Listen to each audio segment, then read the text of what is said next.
beast as well. And he also shoots a ridiculous 52.7% field goal percentage.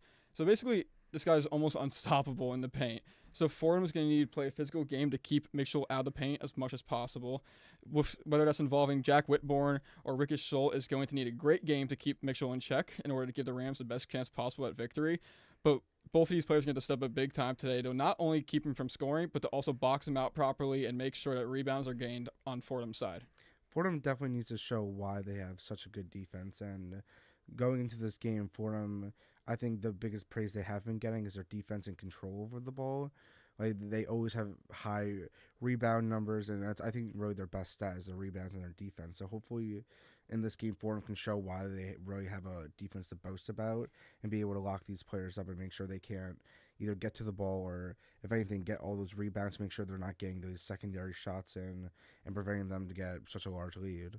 Right, and you see these past few games. Look at Dayton, which they lost, but not letting up too many points. 63 points led up to Dayton, and 67 points led up to George Mason. So they're doing pretty good defensively. Richmond was a bit of a tough game. 83 points led up in that.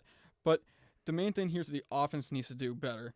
Offensively, last game, absolute disaster. They need to get that field goal percentage up. Fordham shot 20 more shots last game over their opponent, and they still lost by 9. That's what a 34 field goal percentage will do to you.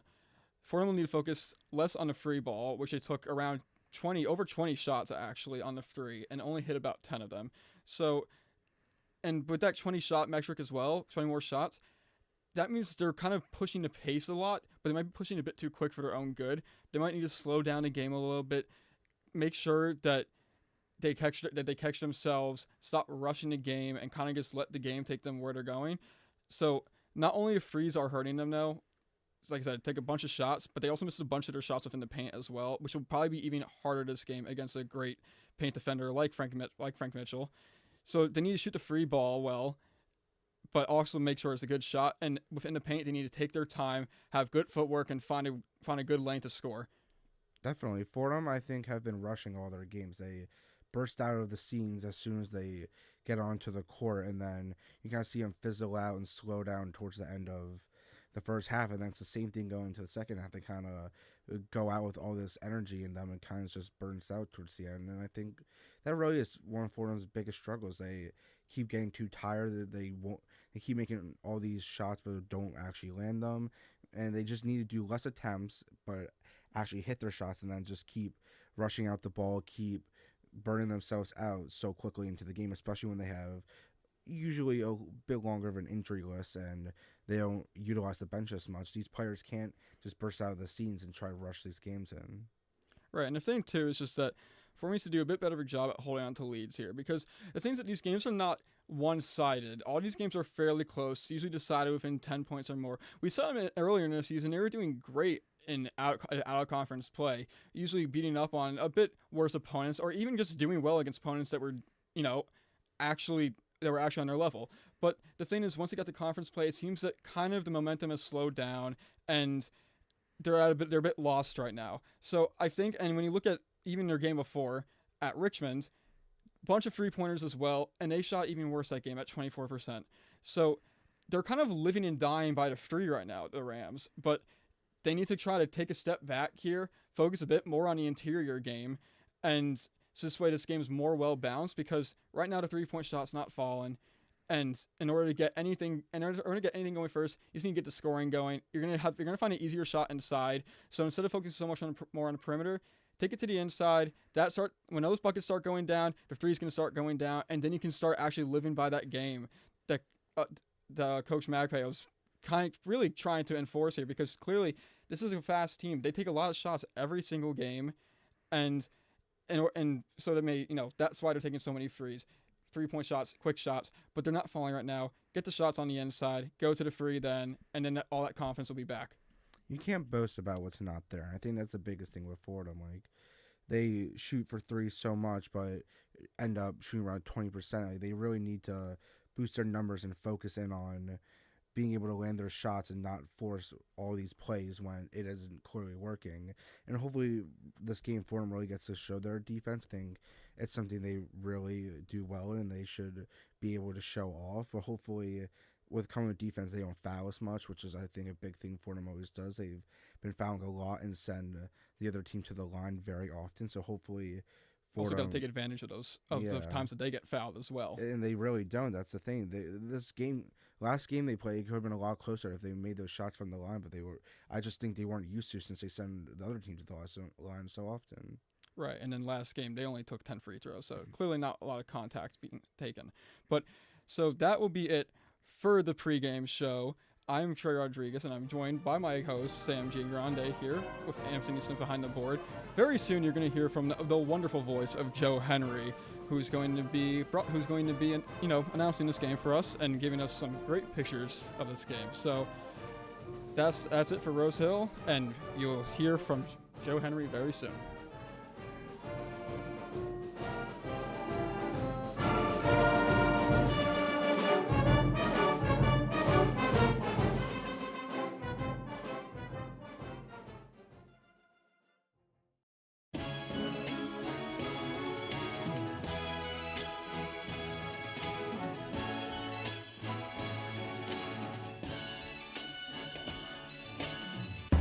Fordham's back on the road and still in search of win number 1 of the Atlantic 10 season. Yet to play a bottom half team in the A10, the Rams have gone toe-to-toe with contenders, but it'll take a full 40 minutes and some good news on the injury report for Fordham's fight to translate to a win. Their next test, a trip to the A10's Wild West in Olean, New York, where a battle of the bigs could decide which team will rise and shine to enter the win column in conference play. It's the Fordham Rams visiting the St. Bonaventure Bonnies, and it's right here on 90.7 FM, WFUV Sports.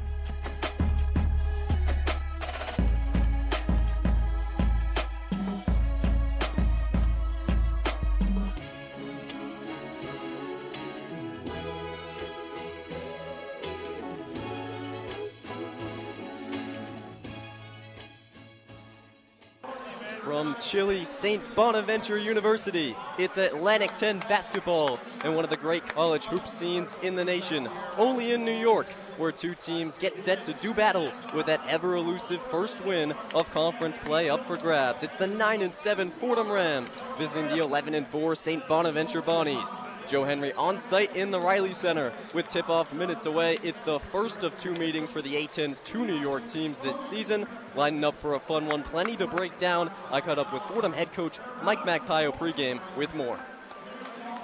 Coach, another tight loss on Wednesday. Now you're back on the road today. What have the past 3 days looked like for your group? Yeah, I think that we had to take a look at how we let that one slip away. It was a tale of two halves. Played a great first half. Couldn't really stand our ground and finish the job in the second half. So just a lot of just reflecting and making sure that we're prepared to finish the job today. And today, a battle between the two best rebounding teams in the conference and a big fish to contend with in Frank Mitchell. What's the game plan to slow him down?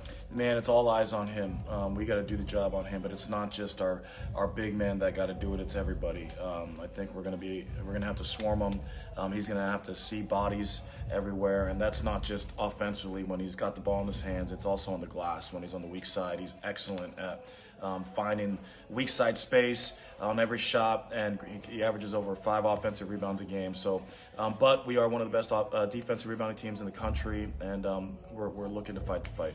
And then offensively, you guys have had stretches in every game of conference play, but yet to put it together for a full 40 minutes. What will it take today to do that? I think everybody's got to just play their role to the best of their ability. Guys that are supposed to hunt shots, and we talked about that over the last few days, hunt them and let it rip with conviction. And guys that are supposed to play make and penetrate for others, really be doing that at a high level and also looking for their teammates and thinking of their teammates. And then guys that are supposed to pound the ball inside and give us force in there, need to do their job in there. And so we did a lot of role definition in the last few days, making sure that everybody was on the same page, and really looking forward to showing that on the court today. Both teams shorthanded, but both teams hungry for their first win of conference play. If there's one thing you're looking for out of your team today, what is it? Yeah, I know. It's almost feels like a fair fight just going in like 7-on-7, 8-on-8 or whatever. But it's been great to see other guys step up. So I'm looking forward to some more minutes for guys who've been playing well the last few games, like Kingston Price, and hopefully we get somebody back today that can help us out there. But it's going to be a team effort. When you're on the road, it's protect yourself at all times. You're going to war, and it's us against the world. And so we're going to need every single one of us, every single guy on the bench, all the energy, pushing in one direction. Coach, thanks so much. Thanks, Joe.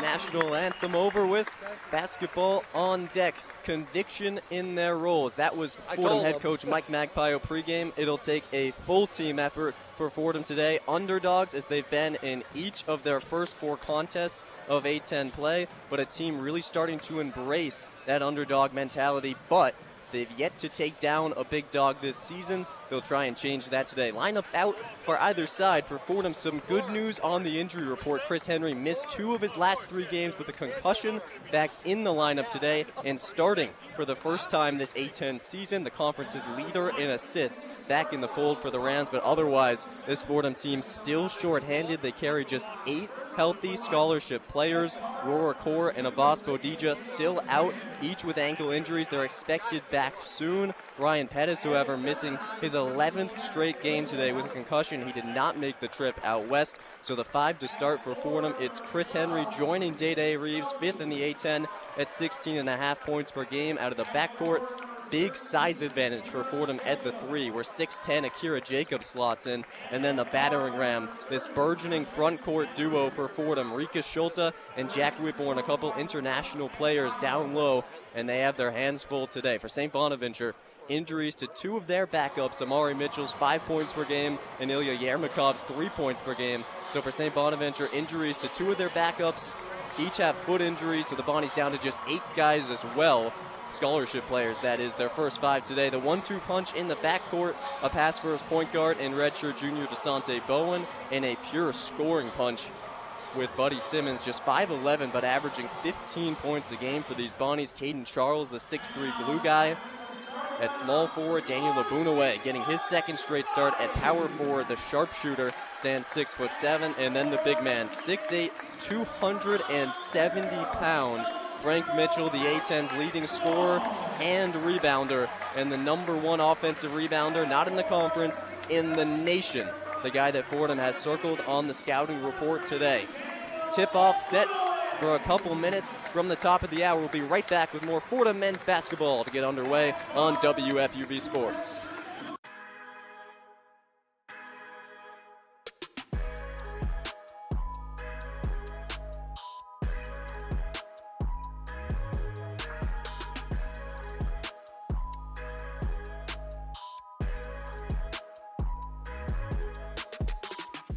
Hello everyone, I'm Trey Rodriguez, calling you to tune in to WFUV Sports One-on-One, New York's longest running sports call-in show.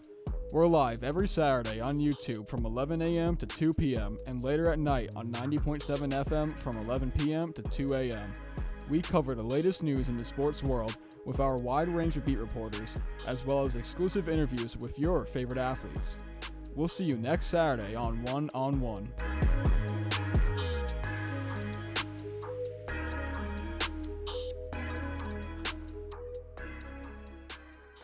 Moments from tip in the Reilly Center. Joe Henry here for the start of Fordham at St. Bonaventure. Year 50 of the A10 continues today. Starting lineups freshly announced for either side, and as teams huddle and ready to take the floor, taking into the jersey matchup as important as ever. Fordham in its road maroons, white script lettering spelling Fordham across the chest, white piping down the sides. Bonnies in their home whites, brown block text St. Bonaventure across the chest for them. Special programming today. We won't have it live on the radio, but for the Bonnies faithful, the Wolf Pack as they call them here, Glenn Hagan, the leader of a 1977 St. Bonaventure team that won the NIT tournament, set to get his jersey retired finally after almost 50 years at halftime.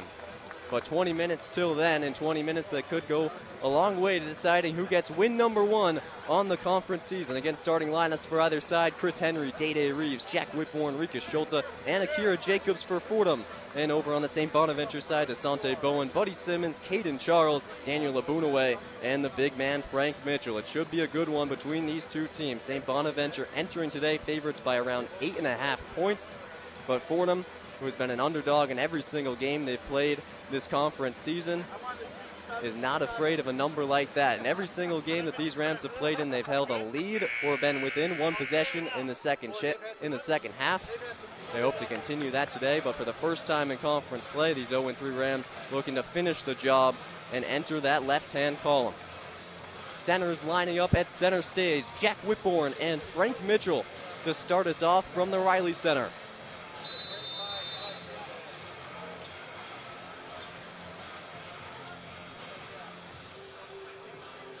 And we're underway from Olean. Tip won by Whitbourne into the hands of Day Reeves, and Fordham will start moving right to left today. Chris Henry's first touch back from the concussion he missed last game against George Mason. But back on the road for these Rams. Leading point guard is going to swing a pass left side for Akira Jacobs at the wing. Jacobs will swing it back to Henry. Top of the key with 10 seconds to work. Two-man game with Schulte. Kicks it right side. Reeves gets it back with 5. Driving the closeout. Henry kicks outside. Jacobs, 3 seconds to shoot. He fires and drills a 3 to open the scoring for these Rams. 3-0 Fordham off of Akira Jacobs' triple.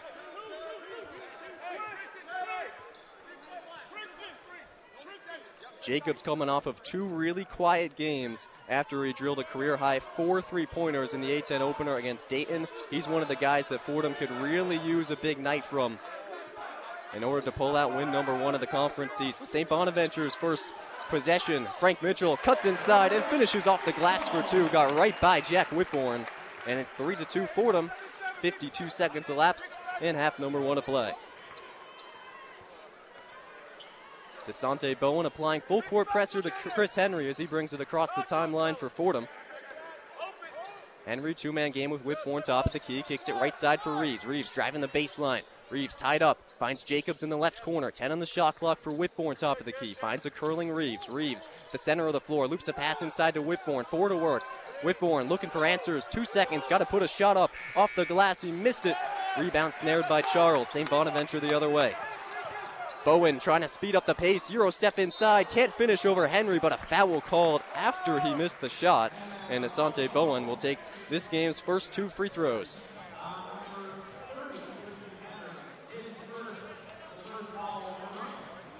Bowen, a feel-good story out of Boston, Massachusetts. Highly touted recruit out of Worcester Academy, which is the alma mater of Fordham walk-on Max Miller, and then later Brewster Academy. Went to Iowa for 2 years, was supposed to be the starting point guard there as Bowen hits on his first. But after an injury-riddled sophomore season, he transfers here to St. Bonaventure, where he was the starting point guard. And after a really hot start that had the Bonnies receiving votes in the national poll, he sustained a foot injury that kept him out for the entire rest of the season. So finally healthy is the redshirt junior as he hits both free throws and gives the Bonnies their first lead of the day. 4-3 St. Bonaventure, 18-25 and ticking in half number 1 as Fordham looks to get a point back. Henry, right wing, working on Bowen, steps through, drops off a pass for Schulte. Schulte kicks it left wing, Jacobs 3, he hit another. Akira Jacobs with consecutive triples to start us off. 6-4 Fordham, 18:04 left to go in the first half. St. Bonaventure with it. Charles, quick trigger 3, he missed it. Off back iron, rebound Jacobs. Henry, full court pass up ahead to Schulte, wide open, streaking the floor and finishing with the lay. 8-4 Fordham, 17:50 to go. Mitchell to initiate as the big man for St. Bonaventure. Bowen back inside to Mitchell. Mitchell looking for cutters. Double team on the interior. Ripped away by Schulte. A turnover from Mitchell. Henry the other way will settle things down for the Rams. Takes a left side screen from Schulte. Looks for him on the roll. Schulte to the cup and he finishes. A 10-4 run in the first 2 minutes and 31 seconds for Fordham. And St. Bonaventure needs a timeout. everything clicking on offense, and Frank Mitchell looking mortal for the first time this season. A hot start like we haven't seen so far in A-10 play for these Rams. They've started out real cold from the field in just about every one of their conference games, but in game number 4, in suit of win number 1, they start as hot as can be. 10-4 Rams, 17:29 left in half number 1. We'll take a quick break, be right back with more Fordham men's basketball on WFUV Sports.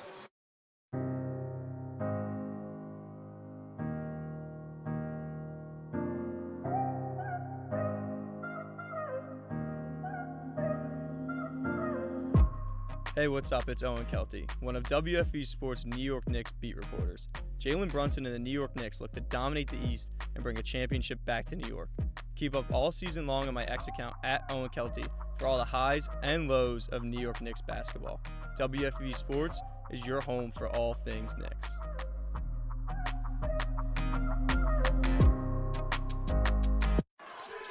Joe Henry back at the Reilly Center. St. Bonaventure with the ball, down 10-4 off of the timeout. Fordham on an early run in the game's first 3 minutes. Caden Charles with it at the left wing, swings it right side for Bowen, working on Henry. 5 seconds to go at the right elbow, cuts inside, takes contact from Henry and lays it in off the glass. Couple points back for the Bonnies, 10-6 Fordham. Lead in the ball, 16:53 left to go, opening half. Kira Jacobs gets a touch top of the key. He's got 2 early triples for these Rams. Now Day Reed's been quiet so far on the left wing. Working on Buddy Simmons. 10 seconds for Reeves. Cuts inside, lobs a pass for Schulte. A little too tall. He recovers. The reverse layup is good. Enrique Schulte is up to 6 points on 3 of 3 shooting for Fordham. Rams 5 of 6 from the field to open up play. Mitchell inside, finds a cutting Charles, hangs and hits the layup over Jack Whitbourne. And the Bonnies get one back.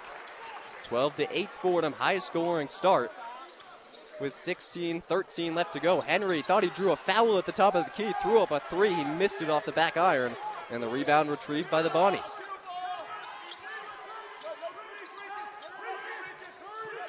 St. Bonaventure with it, down by 4. Mitchell has it on the right side, double team Whitbourne and Henry. Mitchell looking for cutters. He's going to drive inside on Whitbourne, step through, missed it off the glass on the layup. Rebound Whitbourne. Again, Mitchell, the leading scorer and rebounder in the Atlantic 10. So goal number 1 for Fordham to keep him quiet today.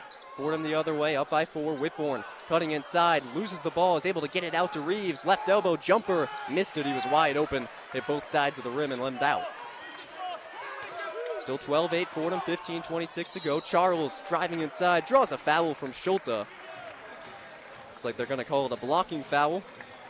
So it'll be Bonnie's ball on the inbound when we come back. But first, media timeout. 15:25 left to go in the first half. 12-8, the lead for Fordham. A couple offenses hot out of the gates here in Bonaventure. We'll have more right after the break. You're listening to Fordham men's basketball on WFUV Sports.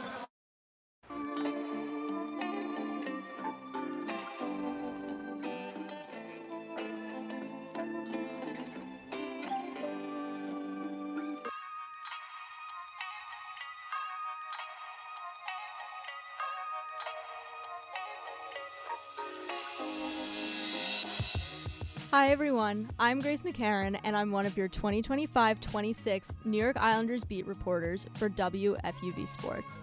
Follow me on X at Grace McCarran_ for live game updates, features, and other inside content from the island all season long. From the development of first overall pick Matthew Schaefer to incredible saves by Ilya Sorokin, WFUV Sports has you covered every step of the way as the Isles look towards the postseason. WFUV is your home for New York sports.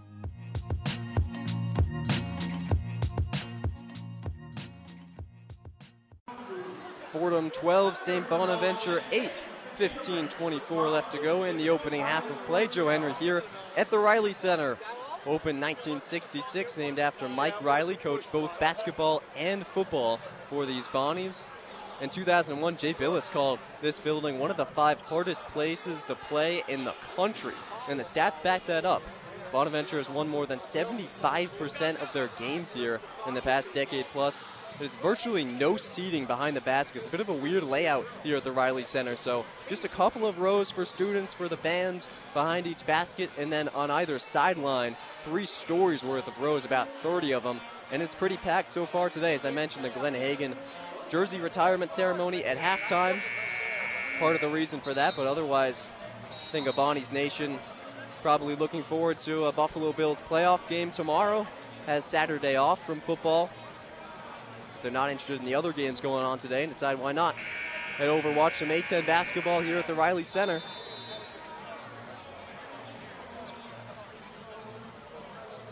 Bonnies, one of the original teams in the A-10, didn't join at the first year of Atlantic 10 basketball, but in year 4 they were there. This is year 47 for St. Bonaventure, year 106 overall for the program.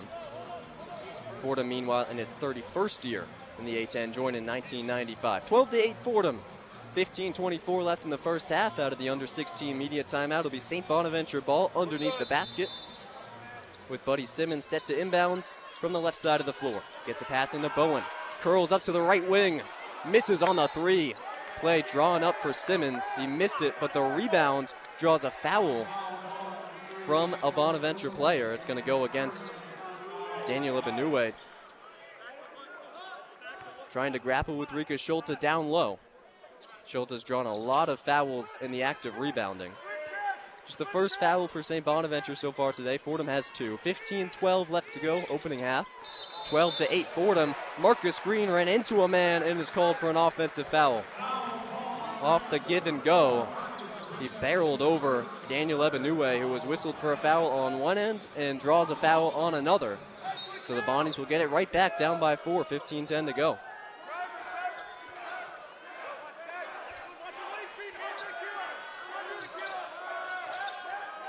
Mitchell, left elbow, takes a pass outside Charles. Charles, left open by Jacobs, pulls the 3 and cashes in. Aiden Charles takes less than 2 threes a game, but he's already attempted 2, made 1, and has the Bonnies within 1 with 14:47 left to go. Marcus Green off the bench, curling top of the key, committed the offensive foul on Fordham's last possession. Now to the hands of Jacobs, 10 on the shot clock, skip pass, left wing, Green, bounce pass into Schulte. He's got 5 to work, guarded by Mitchell. Has his pass ripped away by Charles. Bonaventure the other way. It's Simmons, 3. He missed it off the back iron. Rebound Charles. Simmons again. That time he connects. And the Bonnies have their first lead of the day, 14-12, with 14-12 left on the game clock.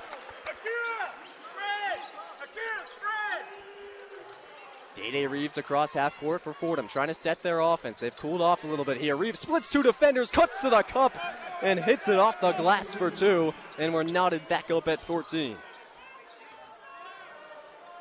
Breaks an 8-0 St. Bonaventure run in the past 2:20 of play, and now Mitchell finds a cutting Charles, gets it back, bodying up Schulte. Flip shot is good, and he flexes the muscles as he back trots into the backcourt. Frank Mitchell starting to heat up here for Bonaventure.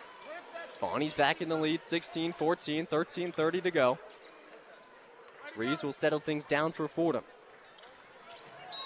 Finds his way past Bowen, draws a foul as he tried to draw the right side, and will be a baseline inbound for Fordham.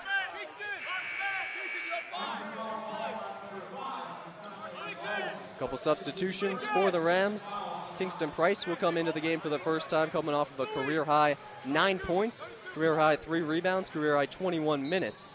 Last time out against George Mason, he had a heck of a game and is looking to give Fordham another punch off the bench today. Jack Whitbourne also subbed back into the game along with Louis Lesmond, who gets his first touch, right side, low block.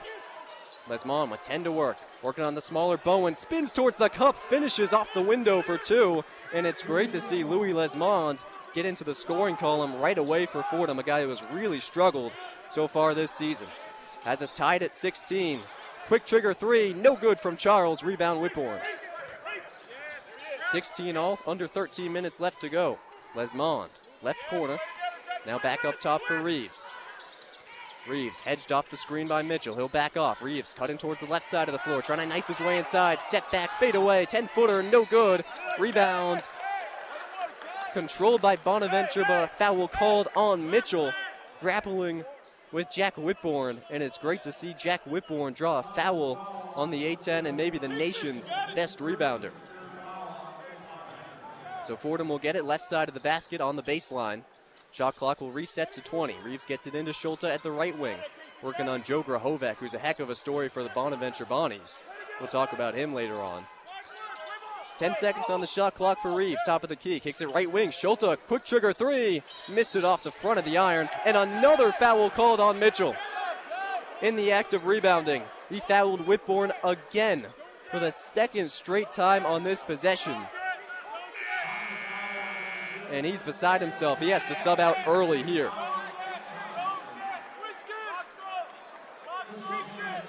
If he gets into foul trouble, that could spell trouble for St. Bonaventure. Andrew Osasui coming in off the bench. Only played 3 minutes last game, but we'll get some early time here. Henry, turnover off of the inbound, trying to find Schulte. Was guarded well by Grahovec, and the pass just trickles out of bounds.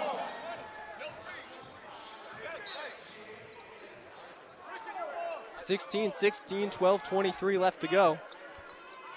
Sante Bowen bringing it up for the Bonnies, who have 4 players averaging over 30 minutes a game.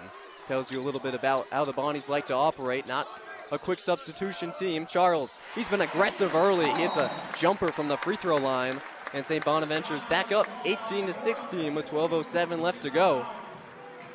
Caden Charles, a guy who only will take 6 or 7 shots per game, has already taken 6 through 8 minutes of play and is up to a game-high 7 points on 3 of 6 shooting, 1 of 3 from 3.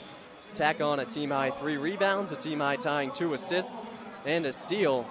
Caden Charles has been the story early on and has the Bonnies up to a 2-point lead, 18-16 through 8 minutes of play. 12:07 left. We'll be right back. But first, we're going to check in for the first time today with Sam Chion-Grande. He's got a one-on-one scoreboard update. The one-on-one scoreboard. Thanks, Joe. Hey, New York. Hope all is well as these chain of holidays come to an end. Let's take a moment to see some college hoops. First for the A-10, over in Fairfax, the score between VCU and George Mason is 9-7 for the traveling team. Then at 2 p.m., Rhode Island will play Davidson in North Carolina. Only an hour later, at 3 p.m., Loyola Chicago will play GW in our nation's capital. At 4 p.m., LaSalle will host St. Louis in the city of brotherly love. Then tomorrow, St. Joseph's play Richmond in the Old Dominion State. Now for the Big East, down in Gainesville, the score between Tennessee and the Florida Gators is 10-7 for the traveling team. At 12:30, DePaul will play number 4 UConn at the XL Center. Then Wisconsin will go to Ann Arbor to play number 2 Michigan at 1 p.m. Finally, St. John's is going out west to play Creighton at 2 p.m. That's all for me right now. I'm Sam Giangrande with the one-on-one scoreboard update.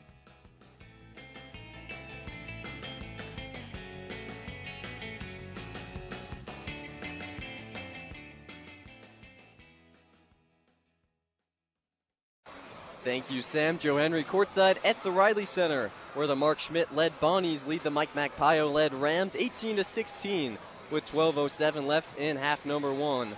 Schmidt in his 19th season, the second longest tenured coach in the Atlantic 10 and the winningest coach in program history, credited for bringing this place back from the dead after years of bottom dwelling. Early 2000s, there was a scandal with an eligible player in 03.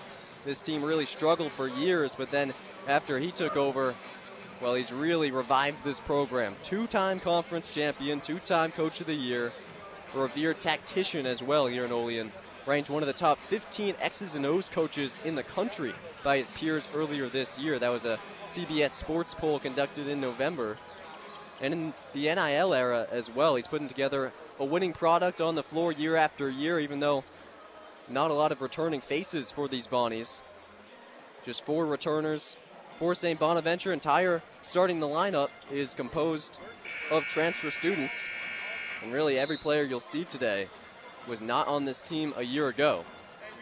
11 newcomers total for St. Bonaventure, 9 for Fordham. Fordham returned 5, but 3 of those players walk-ons. Not a single starter on the Rams side either. That's the state of affairs in college basketball. So a couple new-look teams trying to settle in here in A-10 play. The Bonaventure Bonnies are 0-2 so far in conference play. They got a week off after the season opener. Fordham 0-3. Couple of clubs looking to change that. Fordham out of the break, down by 2 with 12 minutes left to go. Bring it up, moving right to left. Kira Jacobs, the hot hand early, hit 2 threes. in Fordham's first 3 possessions. Gets a touch, top of the key. Now Kingston Price on the left side. Finds a curling Lesmond. 9 on the shot clock as he loops in a pass to Whitbourne. Whitbourne working on Osasui. Over the head pass. Right wing, Jacobs missed on this 3. Would have been a 3rd in a row for Akira Jacobs. But instead, Buddy Simmons will bring it the other way. Gets by Price on a screen. Puts up a floater over Whitbourne. Can't get it to go. Rebound retrieved by Jacobs. Henry, no-look feed inside to Whitbourne. Oh my goodness, from half court. He was looking towards Lesmond and he fired a pass to the paint. And Whitbourne finished for 2. We're tied at 18. 11 minutes, 10 seconds left to go in the opening period here. Simmons, top of the key, working on Price, hedged by Whitbourne. Kicks it out to Bowen. Bowen trying to get by Henry. Has to give it up to Osasui. Couple minutes here for St. Bonaventure to survive without Frank Mitchell with 2 early fouls. And with 5 seconds on the shot clock, Kingston Price is whistled for a reach-in on Bowen, who really had nothing working for him. So it'll reset the shot clock to 20. And it will give the Bonnies a far side.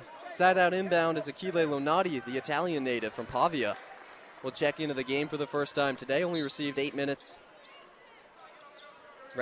minutes. In St. Bonaventure's last contest, an 89-80 loss to the University of Richmond, team that Fordham lost to as well. Simmons, top of the key, trying to work past Whitbourne, draws another foul. Tripped over Whitbourne's extended leg. We had a possession a couple minutes ago where Fordham drew 2 fouls. Now the Bonaventure Bonnies have drawn 2 fouls in quick succession. And Fordham up to 5 team fouls with 10:44 left to go. That's something to monitor for both of these teams.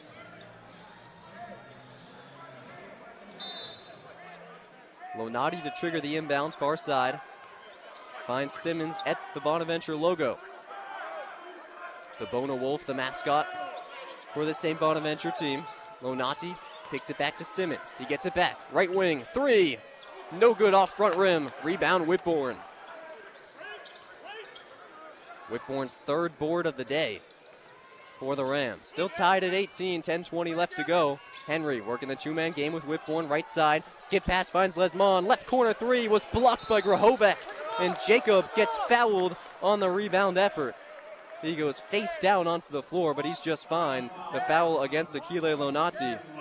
Lonati just 6'5", the freshman guard, no match for the 6'10" Jacobs. And that's where Fordham's size can come into advantage. Here today, they've already drawn 3 fouls off of rebounds so far. Henry bounce pass into Jacobs, left side of the floor for Fordham.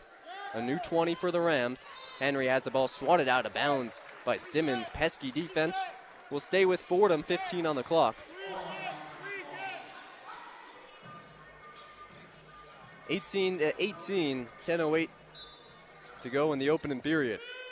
Henry near side, looking for a curling Price. Instead, loops a pass into Whitbourne at the left wing. Whitbourne at the nail, backing down Osasui, spinning, drawing a jump, tried to find a cutting Jacobs, picked off by Grahovec. Bonnies the other way. Charles knifing inside, missing on the layup attempt. Rebound Whitbourne. Missed opportunity for the Bonnies. Still tied at 18, 9:43 left in the first half. Chris Henry looking towards the sidelines, gets a play call from Mike Magpio. Whitbourne, top of the key. Handoff for curling Lesmond. Lesmond back out to Jacobs. Just 8 seconds to work for Fordham. He finds Whitbourne at the nail. Bounce pass inside to Henry. As it ripped away by Simmons, it goes out of bounds on the baseline. Will stay with Fordham with just 2.9 seconds left to go. And we've seen Fordham and its minutes without Day-Day Reeves stall out a bit defensively here. Fordham scoreless in its last 2 minutes. St. Bonaventure scoreless for its last 2:45. So a dry spell for both of these clubs. Henry inside Lesmond. He airballed on the layup. Tried to get the ball up quickly. Shot clock was ticking down. Lonati the other way. He loses the ball trying to find a cutting Charles. Into the hands of Lesmond. Now Reeves cutting in front. Splits 2 defenders off the glass and in to give Fordham another lead. 20-18 Rams thanks to Day-Day Reeves. Getting out quickly in transition. 9 minutes in the opening half. Simmons finds Grahovic. First touch on offense, puts up a left elbow, two, no good. Foul on the floor on the rebound will go against Louis Lesmond. Trying to get a rebound over the bigger Andrew Asasui. Asasui, 6'9", out of Magenta, Italy. Him and Lonati, both from Italy. It's the first time that any college basketball team in Division I has had two Italians on the team at the same time since 2018 when Seattle had a couple of guys. 6 internationals on the Bonnies roster. As Osasui gets a touch here, left elbow extended, finds a cutting Bowen. Bowen bounce past Charles. Charles has been active early. Charles on the right wing will pull a three. Off front iron. He gets his own miss. New 20. Another three. This one's good from Buddy Simmons on the left wing. A St. Bonaventure team that takes as few three-pointers as anyone in the conference. Has connected on two early on. Henry knifing inside, pass out to Reeves, who retrieves it deep on the right side of the half court. Bonnies lead 21-20. Henry, top of the key, triple off back iron, offensive rebound, Jacobs. Reeves tied up at the right elbow, looking for men. Finds Jacobs. 8 seconds to work. Henry at the Bonnies logo takes a screen from Whitbourne. Curling, 4 seconds. Whitbourne, top of the key. Missed off the right side of the backboard. Rebound Gahovic. Bonnies by one. Simmons knifes inside. Step back. 16-footer. Swirls out. Rebound muscled down by Whitbourne, who's up to 5 already on the day. Reeves inside. Loops a pass. Schulta had it blocked, but they're going to call it a goaltend for Asasui. It hit off the window and then was rejected. So a free 2 points from Schulta off the two-man game with Reeves, and Fordham back in front. It's been back and forth so far, 22-21. The Rams on top of the Bonnies on the road. 7:31 left to go in the first half. Be right back with more Fordham men's basketball on WFUV Sports.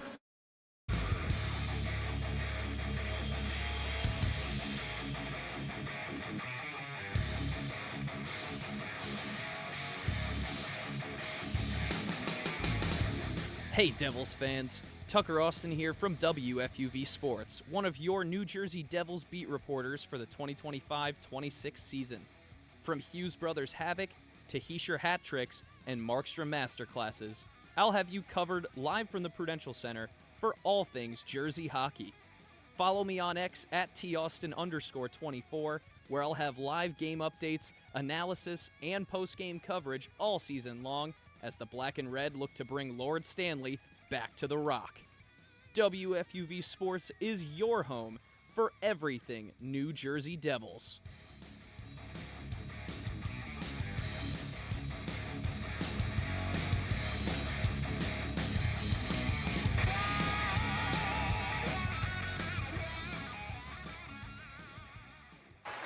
Back in the Reilly Center on the campus of St. Bonaventure University in Olean, New York.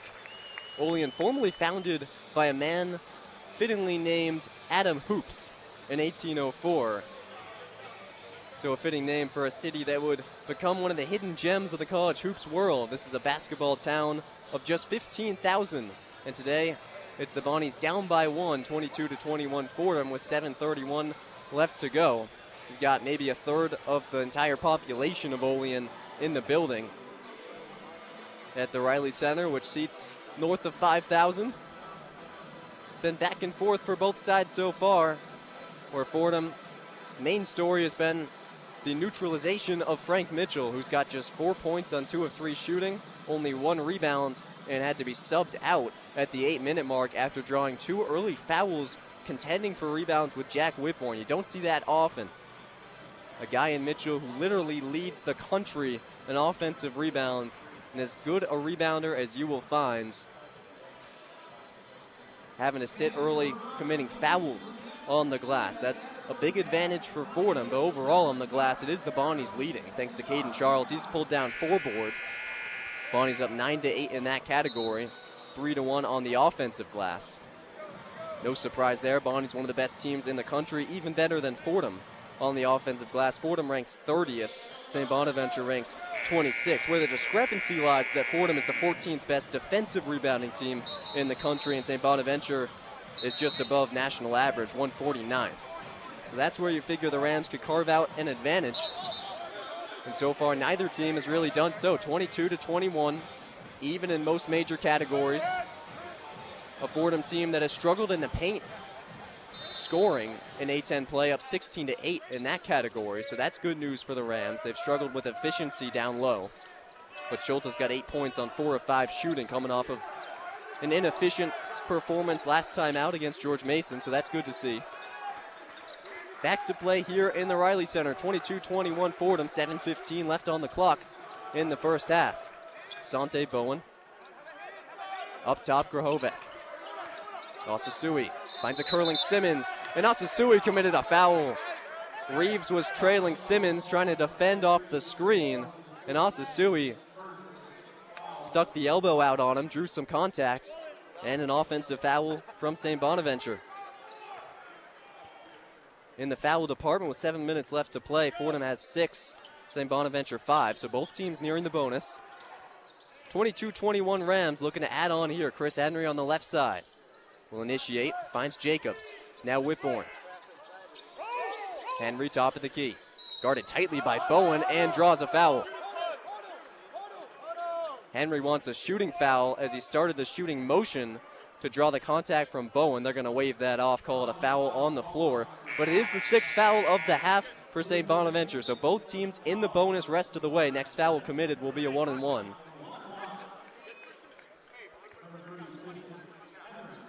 It will be a 1-and-1 for Henry here. One of the deficiencies of Henry's game, one of the great facilitators in the conference, and a great slasher as well. And adept at drawing fouls, but not as adept at making the foul shots. 55% on the season, 32 of 58. But he's nothing but net on his first of 2 here, so he earns a second. Fordham up by 2, 23-21. We've had 4 ties so far today. Fordham's largest lead was 6 at 12-6. St. Bonaventure has not led by more than 2. That's a tale of the tape for these two teams, jockeying for a position here in the first half. 6:44 left to go, 23-21 off the first make from Henry. His second one incoming. One dribble for Henry, bends the knees and misses off the front of the rim. He jumps up in frustration as Osasui pulls it down for St. Bonaventure. So Henry splits the trip at the line, a 2-point game, 23-21 Fordham, 6:34 left to go. Simmons with the ball, cuts left side, finds Grahovec. Guarded by Jacobs in the corner, has his pass nearly picked off by Reeves. Now poked away by Henry. Reeves with it, outlet Henry, left side. Henry driving, left corner, Lesmond, 3, you bet! Louis Lesmond drills a triple, and the Frenchmen's come alive for Fordham. Rams back up by 5, 26-21, 6:08 left to go. Lonati, feed inside Osasui. The Italians working together here. He finds Simmons on the left corner. Tied up, has to pass out. It's a triple try, and it's good from Ebanoe. Daniel Abunaway, a 3-point assassin, drills his first of the day. He takes over 7 per game for the St. Bonaventure unit. And we're back within 2, 26-24. Reeves cutting the left side, loses the ball out of bounds. They say last touch by the Bonnies, delayed ruling there. But Fordham will get it back with 12 on the shot clock, 5:37 on the game clock, and just a 2-point lead for the Rams, 26-24. Reeves, Schulte, Lesmond, Jacobs, Green, the 5 for Fordham. Chris Henry will get a well-earned substitution. Jacobs, left wing, he cashes in the triple. Akira Jacobs off the inbound has Fordham back up by 5. Bonnie's the other way looking for an answer. Caden Charles was the man early. Finds Osasui. Tied up on the right wing. Here's Simmons, left wing, step back 3. He hits. 4 straight threes from either side. It's raining triples in Reilly Center. And it's a 2-point game once more, 29-27 as the clock strikes 5 minutes in the opening half of play. Schulte Left open, top of the key, opts not to shoot, finds Green. He hasn't shot a ball yet today. Reeves curling towards the right side, fires a pass, left wing. Jacobs recovers with 5, finds Lesmond. He'll cut inside, rejected by Osasui. A mammoth rejection. Lesmond nearly steals it off of the block, but he touched it last as the ball trickles onto the baseline. And St. Bonaventure, a little revitalized here, will have the ball down by 2, a chance to tie or take the lead. How about Andrew Osasui filling in for Frank Mitchell and just now subbing out? As big 0-0, Frank Mitchell comes back into the game. Again, those 2 early fouls for Mitchell, the story. The A-10's best scorer and rebounder having to sub out for a full 8 minutes here. But back into play now. He's going to get his first touch at the nail as the ball ripped away by Lesmond into the hands of Schulte, and Mitchell's frustrated. Schulte up ahead to Reeves, spinning inside, reverse layup. He drew the foul. Would have been a highlight reel play of the year, but instead it's 2 shots at the stripe for Reeves, who faked towards his left, did a 360 hop step into the lane, and nearly finished through contact on the right side of the basket.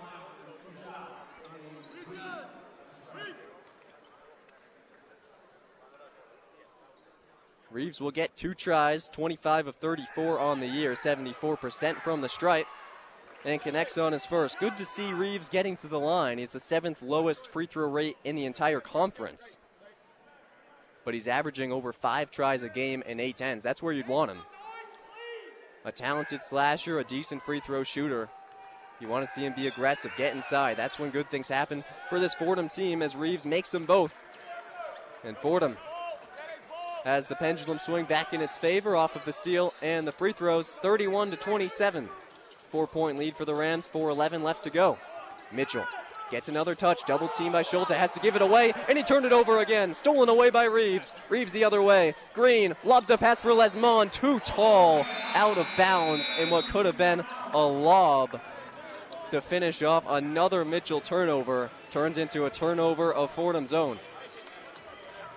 And that's where we stand as the clock strikes. 4 minutes left to play. It's been exciting early on in St. Bonaventure. Fordham on the road with the lead, 31-27, with exactly 4 minutes left to play. We step aside and send it to Sam Giangrande with another one-on-one scoreboard update. The one-on-one scoreboard. Hey all, Sam here. Let's take a peek at the NFL playoffs. Today we see the LA Rams travel to Bank of America Stadium to play the Carolina Panthers at 4:30 p.m., which is the first NFL wildcard game of the season. Then tonight at 8 p.m., the Packers go over their south border to play the Bears. They return to the playoffs, not being in them since 2010. Tomorrow, the Bills go down south to Jacksonville to play the Jaguars at 1 p.m., a split game where there'll be no clear winner, especially in this elimination play. At 4:30 p.m., the 49ers are going to the East Coast to play the reigning champions, the Eagles. Then at 8:15, the LA Chargers go across the country to Gillette Stadium to play the New England Patriots, who might just be the most informed team of the league.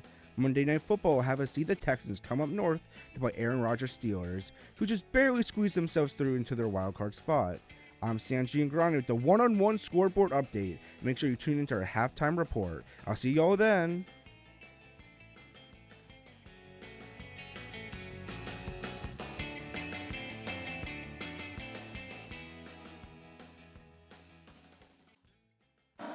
Thank you, Sam. Lots to be excited about in the sports world this time of year.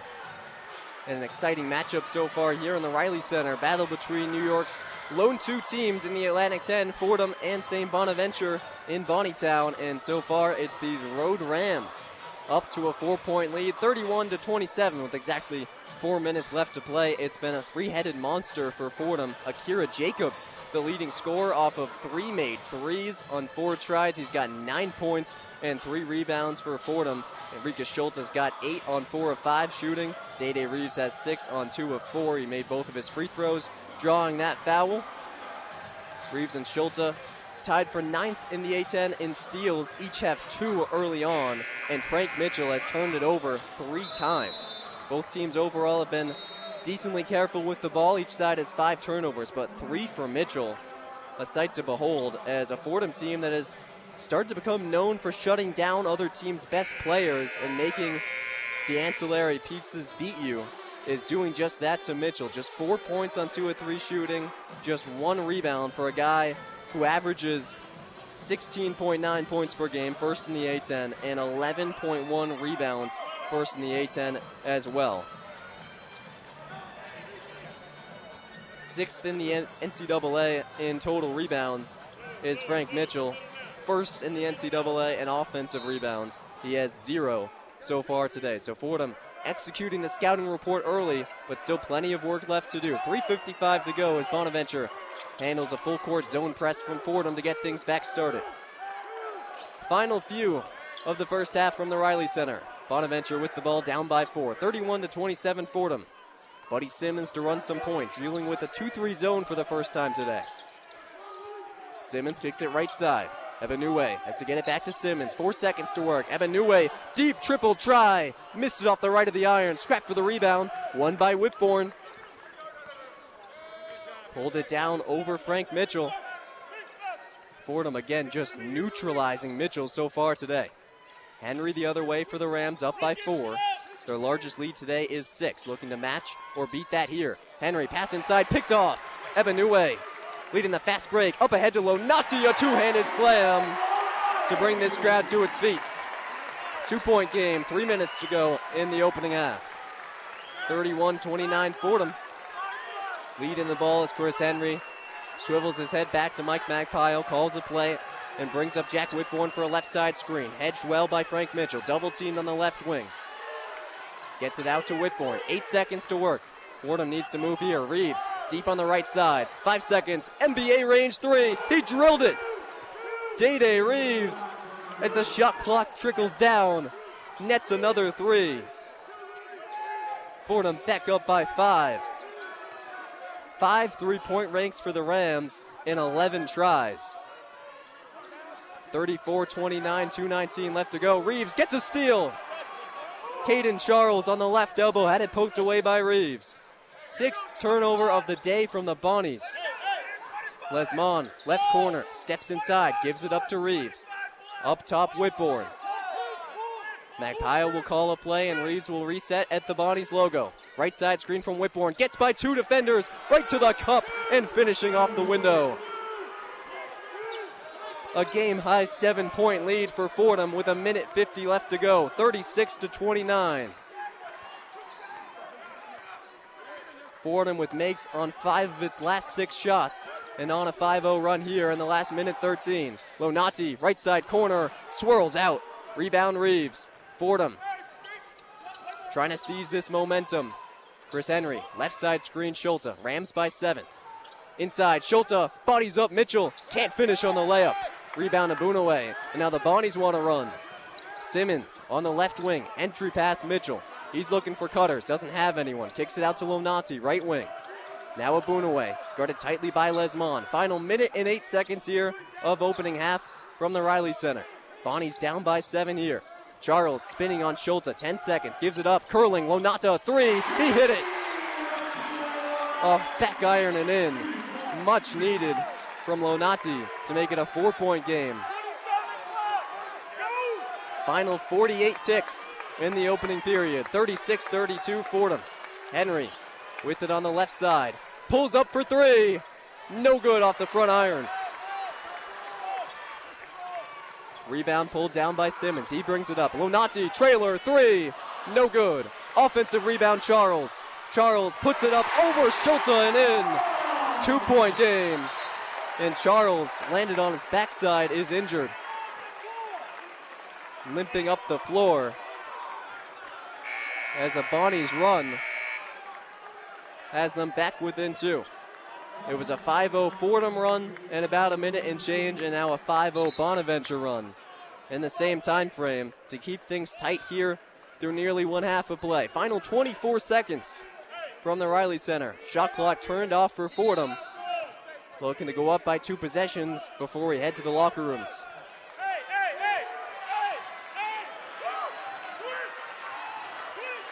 Reeves brings it across the timeline. Crowd getting loud at the Reilly Center. Final 10 seconds of the first half. Reeves, left side. 5 seconds to work. Reeves got to go. Finds Schulte, top of the key. 3. He hit it. Rikus Schulte, his second 3 of the year. Puts the Rams up by 5 at the half.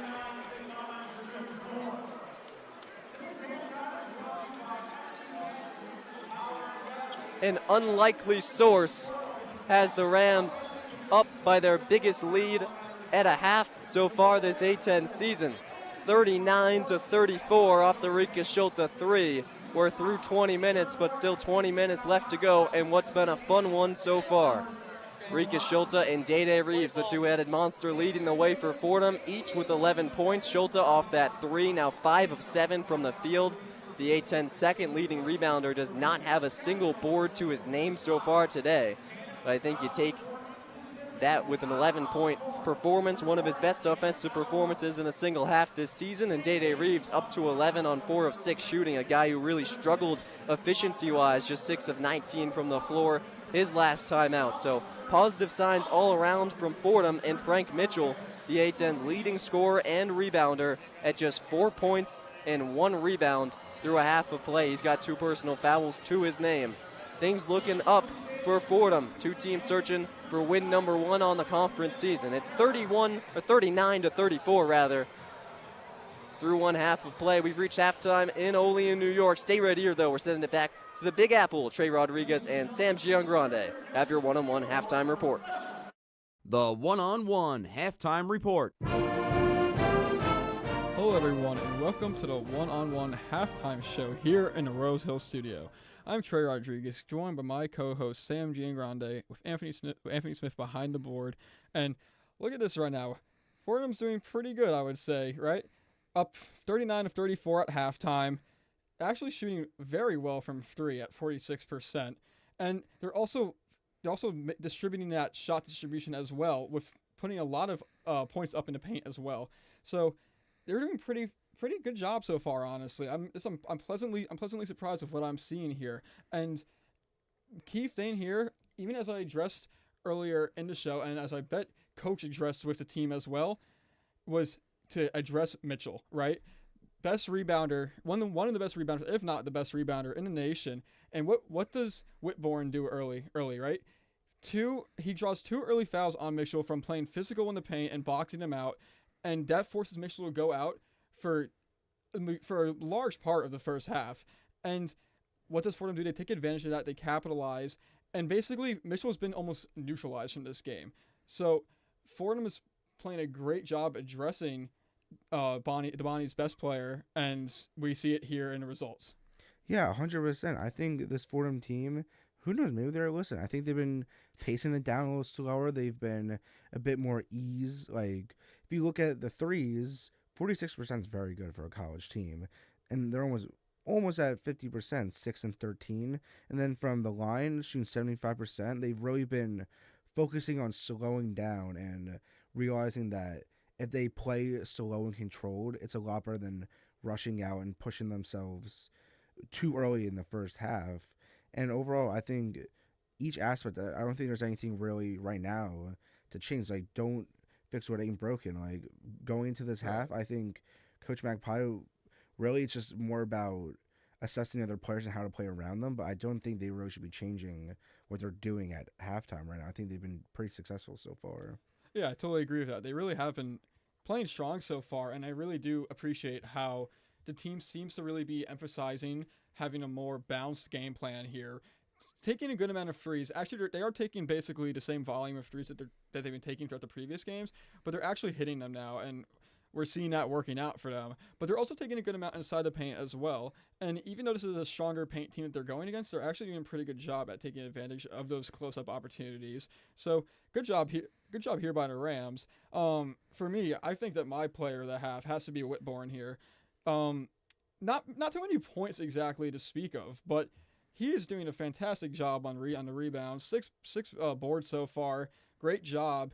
And like I said, basically neutralizing Mitchell. Mitchell only has 1 rebound so far. This is one of the best rebounders in the nation. Only has 1 rebound so far against the Fordham Rams. Fantastic job by Whitbourne. And on top of that, Mitchell also has 3 turnovers as well, which is already more than his season average. So not a great game for him here, and that is because of Whitbourne. So fantastic job here by our center. And this is what happens when you play physical and you really address getting a proper positioning in the paint and getting boards. You're forcing Mitchell to not play his game, taking him out, and now you're forcing other Bonnies players to have to step up. And we got here, right? We got Caden Charles. He's trying to step up here, trying to replace Mitchell's role, and he's not shooting too efficiently right now either. So basically, by getting Mitchell out, you're forcing someone else to do Mitchell's job, and he's not exactly doing a very great job of doing that. So good job here by the Rams. 100%. And points don't just have to be playing good right now. You don't have to be scoring all the points. Playmaking is super important. And being able to get your hand on the ball and being the one who's getting the ball after the rebounds, turning that ball over and switching the tides of the game, that's very important for any team.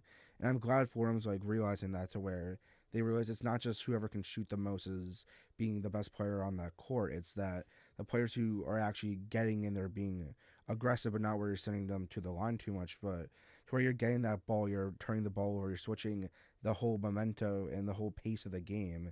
If you're switching all that momentum towards Fordham, especially when you're away, where it's an away game for Fordham right now, it's very important to have the tides of the game be in your favor. Right, and even here, I want to give a couple shout-outs to a few other players here besides Whitbourne. Akira Jacobs is shooting great from three right now, and he's also distributing the ball pretty well with 3 assists. And then Day Reeves, he was a bit slow to start off the game, but he's playing much better right now. And Christian Henry, right, not really too many points today, but he's playing like a true point guard right now. Around five assists and only 1 turnover so far, so he's playing himself a great game right now, looking like a very traditional point guard and not turning the ball over. So great job by him as well.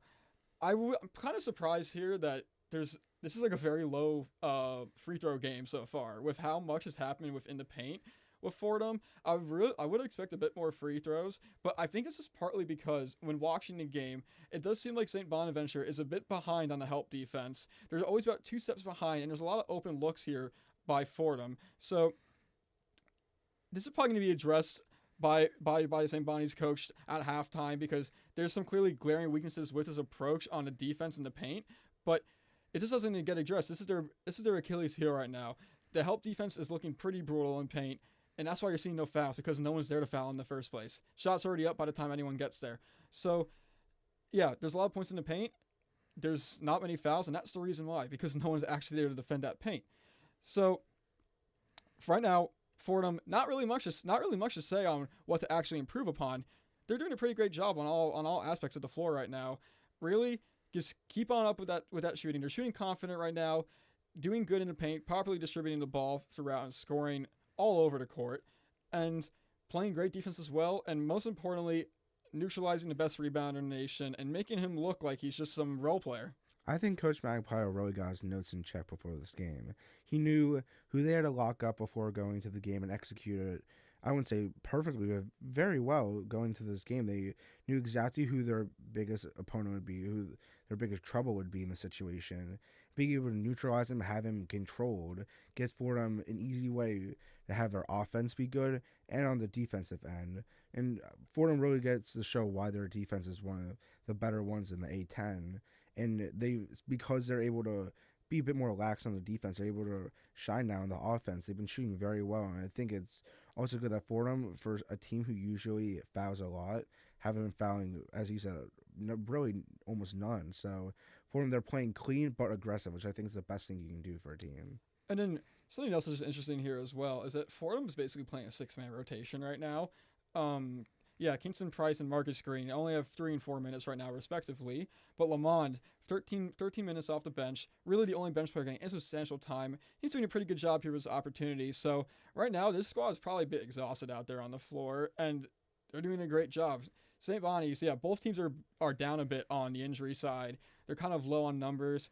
St. Bonnie's is still having 3 bench players getting substantial minutes, and they're not really doing too much. So right now, this is just a great job by basically the sole bench player from Fordham, and he's made some good impact plays out there. Might not be showing up as much on the score sheet, but he's playing a good impact, and he's really affecting what's going on out here on the floor. So pretty limited number of players out here for the Rams today, but importantly, they're just all doing their job out there. It'd be nice if Christian Henry could maybe hit a couple more shots here, but like I said, doing a great job distributing the ball. Everyone else here everyone else in the starting lineup is just doing a great job, really, just with shot percentage. Like, they've only missed one to two shots each max, and I mean, you really can't ask for more than that. That's just a fantastic job right there. I think my only fear really going into the second half is the Fordham trend where they burst out the gates and then kind of slow down, especially what you're saying, where they're basically running a 6-man rotation.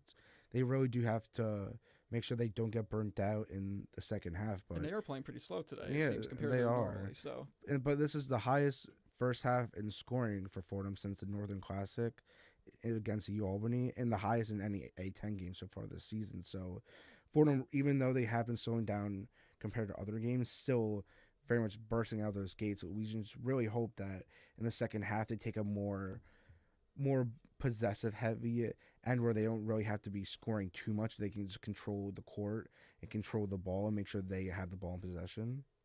Yeah, so 39-34, Fordham leads at half. Great job here by the boys today.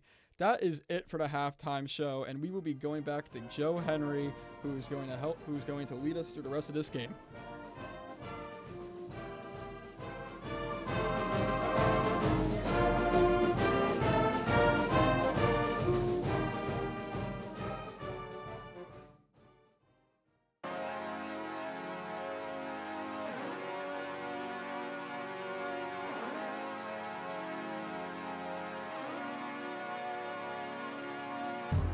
Hello, everybody. I'm Chris Carino. And I'm Joe Henry. Tune in weekly for NFL Friday, your exclusive WFUV sports podcast for all things National Football League. We'll be covering everything on and off the gridiron for the biggest sports league in the world. Every week on Spotify, Apple, and wherever you get your podcast. Can the Eagles repeat? Will the Jets or Giants finally take a leap? What's Shadur up to? All of that and more on NFL Friday on WFUV Sports.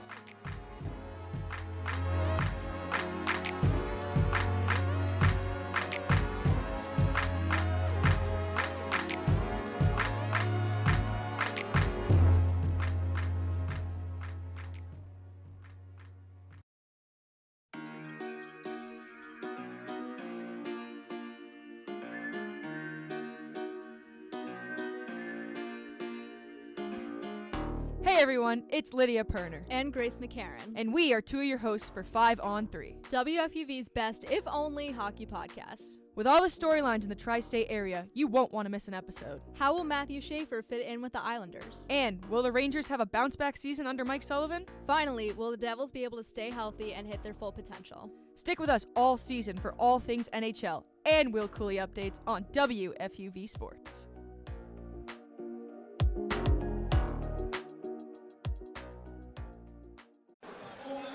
Trey Sam, thank you. Trey making his grand return after a semester abroad in Scotland. Fordham doing some traveling of its own out west in Olean, where the Rams have a lead through one half of play. It's 39-34. Fordham over the St. Bonaventure Bonnies so far, Joe Henry. Courtside in the Reilly Center after maybe Fordham's best half of the A10 season so far. The Rams are 8-2 this year when leading at the break, but they led against George Mason by the same margin on Wednesday, and they lost that game. So work left to do for these Rams. The story this past week, a Fordham team stumbling to the finish line. Fatigue, defensive breakdowns. They need to avoid that here for the Bonnies, meanwhile. Losers of 3 of their last 4 after an 11-1 start.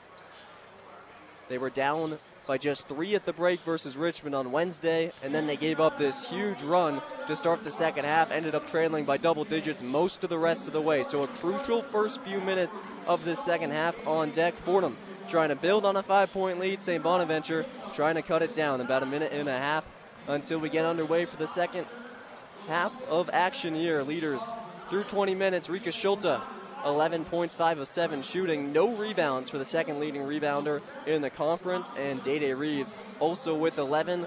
Those two lead all scorers either side.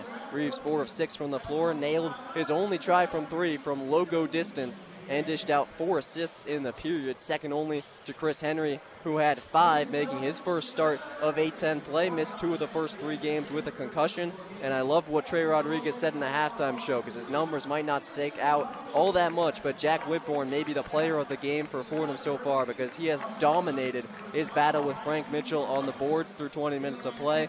Whitbourne just 2 points, but 6 rebounds to Mitchell's 1. He's been a big-time difference maker, as has Akira Jacobs. 9 points on 3 early threes for Fordham to help build this lead. And Louis Lesmond, finally, for the first time this season, a guy who's dealt with a back injury and otherwise has just really struggled from the field, has 5 points, 2 of 5 shooting, and has just been an impactful presence in his 13 minutes on the floor off the bench. Much needed depth at the wing position for these Rams. On the Bonnie side, Caden Charles, 9 points to lead the way on 4 of 9 shooting. Not a guy who typically leads these Bonnies in that category. He averages a solid 12 points per game on 45% shooting, 32% from beyond the arc, where he's already attempted 4 shots. A guy who attempts less than 2 per game from distance, but he's been aggressive as anyone on this same Bonaventure team. Frank Mitchell, meanwhile, the big man who again leads the A10 in scoring and in rebounds, just 4 points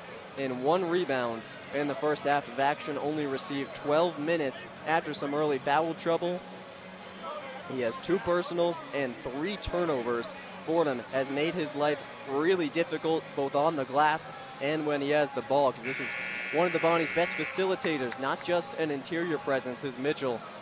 He's someone who they look to initiate their offense a lot of times, and that has not worked. Fordham really doing a great job of executing the scout so far, but it's been the story so far this A10 season. They need to sustain that for a full 20 more minutes. We'll see if they can do that here. Second half underway from Olean.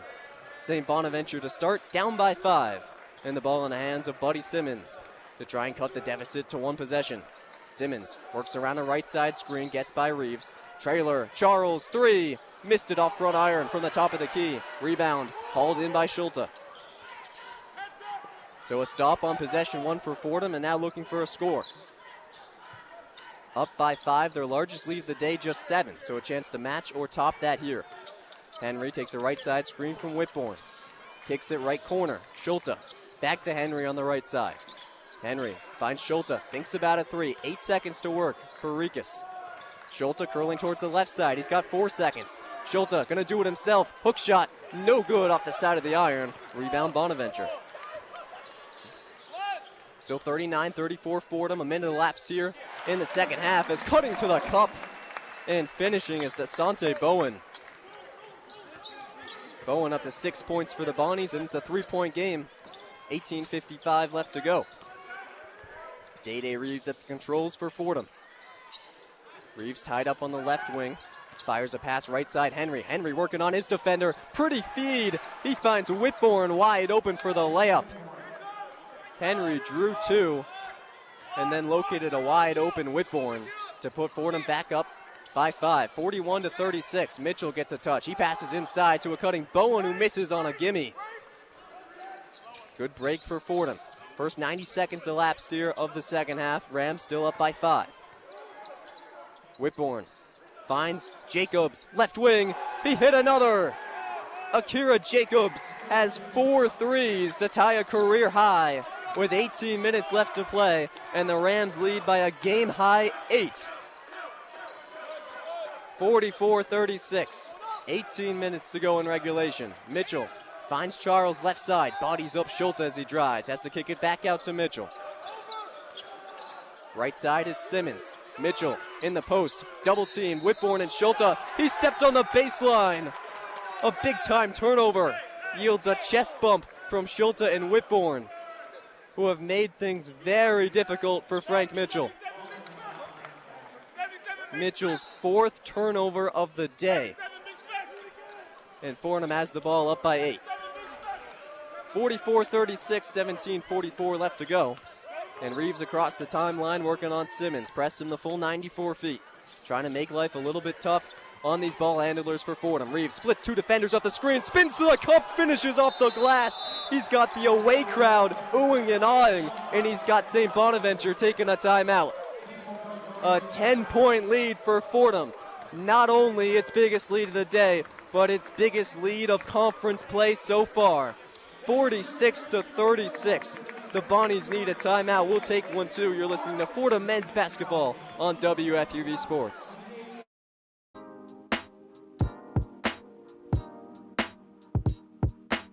Hey sports fans, it's Bobby C. I'm the sports director here at WFUV. From live broadcasts of Fordham athletics to coverage of all the professional sports teams in the NYC, we've got everything a sports fan could ask for. Like talking sports?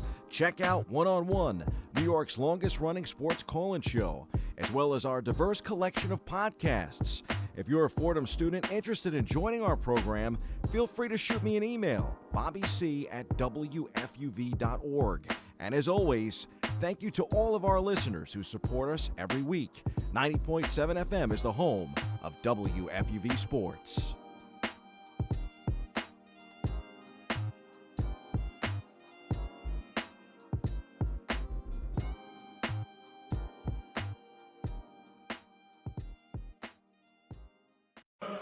Return to action from Olean, New York, where the average temperature this time of year is below freezing, but the Rams are red hot, up by 10 on a big run to start the second half, 46-36. Fordham, its biggest lead of the conference season so far over St. Bonaventure. 17:31 left to go in regulation as the Rams have their eyes on their first win of conference play. Both of these teams winless so far in the conference season. St. Bonaventure just 0-2. They played one last game than the rest of the conference, and Fordham 0-3 so far, but these Rams have yet to play a bottom half team in the conference. They played 3 good ones in Dayton, George Mason, and Richmond.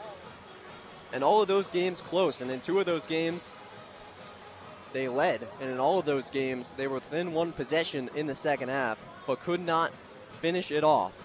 And now with 17:30 left to play, they hope to do just that. And maybe do as they did in the non-conference slate when they had the easiest strength of schedule in the country and finish off teams early by going up by big numbers with more than 10 minutes left to play. That's been the recipe for success for Fordham in non-conference play, where they were 9-4. But again, 0-3 to move the overall record to 9-7 through 16 games. Mike Magpaio's unit short-handed on the road, but not concerned at all, and dominant to start the second period. 7-0 run in the last 94 seconds for Fordham. 10-2 run from the Rams to start the half. Actually, if you date back to the last minute of play in the first half, that's that 10-2 run. It was 39-34 at the half. Now it's 46-36. So 7-2 Fordham in that span. Bonnies the ball down by 10.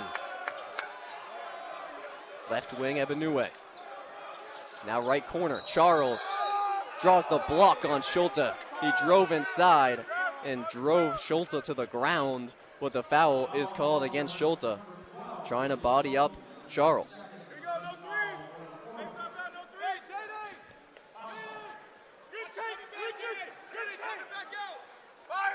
Baseline inbound incoming for the Bonnies. Shot clock will reset to 20 seconds, 17-16 on the game clock. Still 46-36 Rams here in the second half. The inbound triggered by Bowen on the left side of the floor. Finds a cutting Charles, knifing inside on Schulte, fading away and hitting the 9-footer. Aiden Charles, as aggressive as he's been all season, is leading all Bonnies scores with 11. Henry the other way for Fordham, up by 8, 17 minutes to play. Locates Reeves at the logo.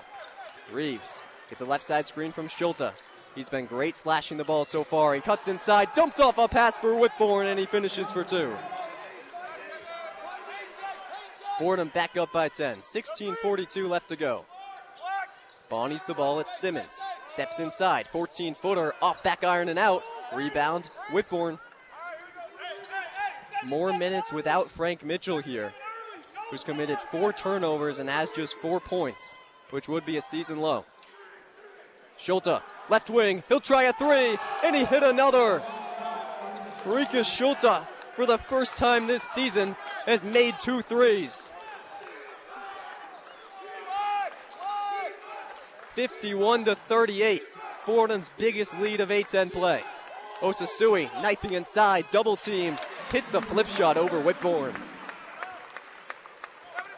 Andrew Osasui off the bench has given good minutes for a St. Bonaventure team whose bigs have struggled. 51-40. Henry, one-arm pass inside. Whitbourne is rejected. Osasui. Charles the other way. Dump off. Ebanue. Off front iron and out. Rebound deflected on the baseline. The ruling has it going to Fordham. As you can tell from the moans and groans of the crowd, everyone else in the building thinks it's Bonaventure ball. Schulte grasped it with two hands and then had the ball swatted out of bounds on the baseline. Hard to tell from my vantage point whether or not it hit him last. But as it stands, it'll be Fordham ball up by 11, 51-40, with 15:43 left to go in the second half. We've hit the under-16 media break, and we'll take a break too. You're listening to Fordham men's basketball on 90.7 FM, WFUV Sports.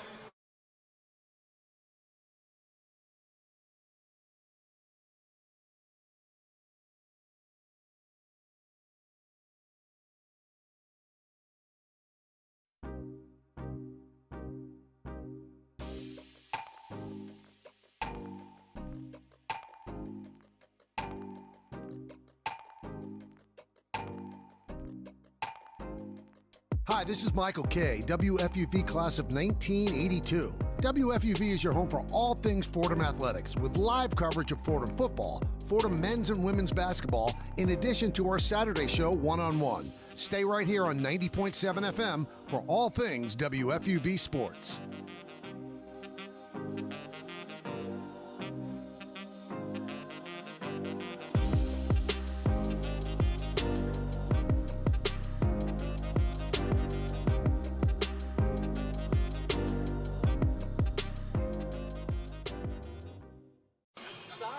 Year 50 of Atlantic 10 basketball continues here at the Reilly Center, the home of the St. Bonaventure Bonnies, who trail by 11 with 15:43 left to go in the second half. The Fordham Rams up 51-40 on the road and inching closer to their first win of the conference season.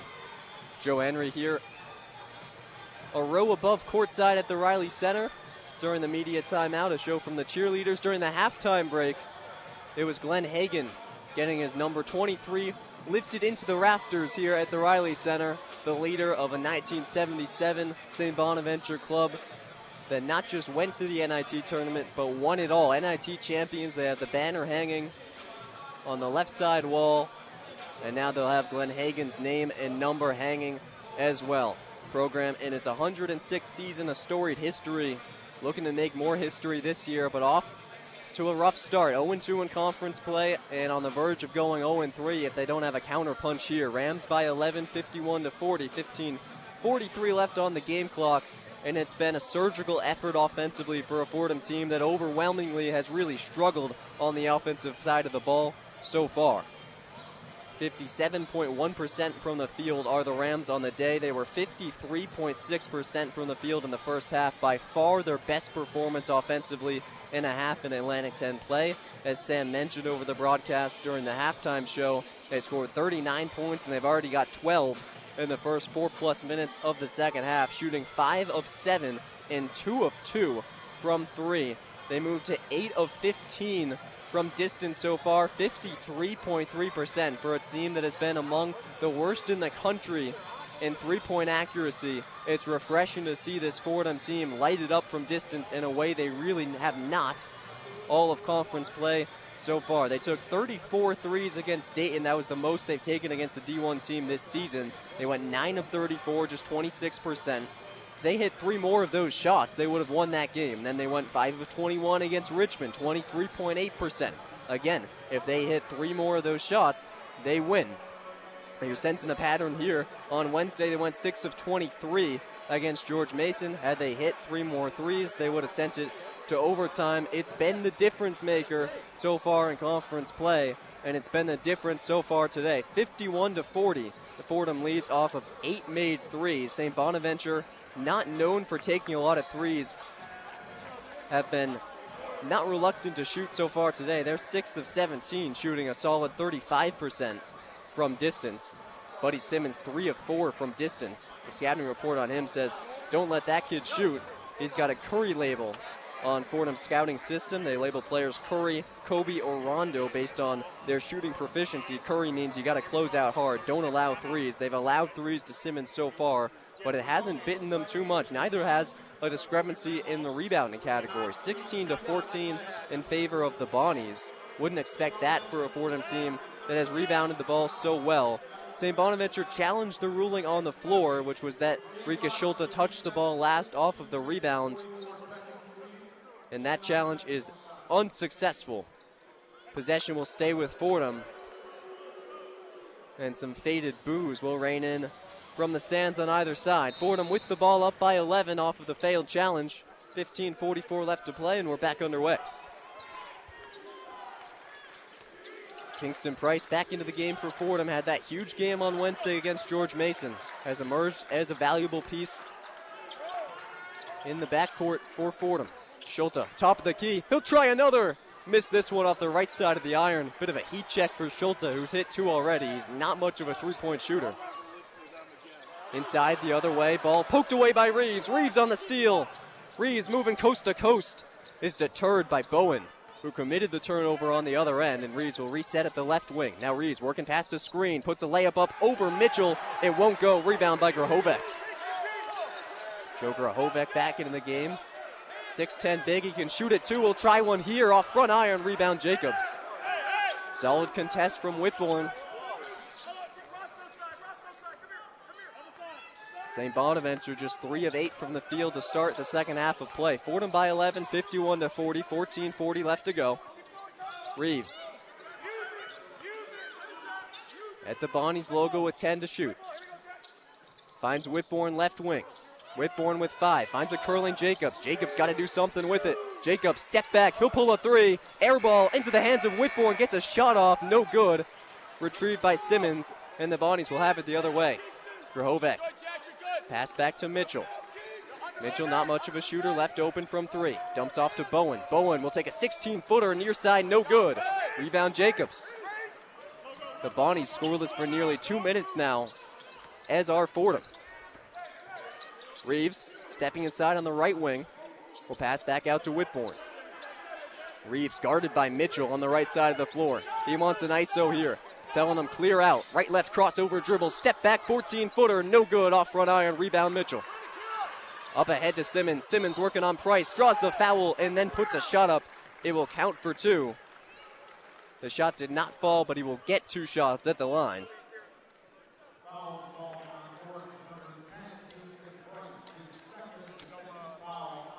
Price has struggled with fouls at times this season, has 2 on the day. Nothing to worry about there, just 6 minutes played for the reserve. Free throws from Simmons, he hits on his first. Simmons up to 10 points, 3 of 8 shooting, 3 of 4 from distance. He's got 5 rebounds as well, second on the team to Caden Charles. So the rebounding effort led by players who stand 5'11 and 6'3. Wouldn't have expected that for a Bonaventure team that boasts the best rebounder maybe in the country. Simmons hits on his second, makes it a 9-point game, 51-42, 13:40 left to go. Fordham trying to extend things back to double digits. Reeves rocking his signature aqua Nikes in the black headbands.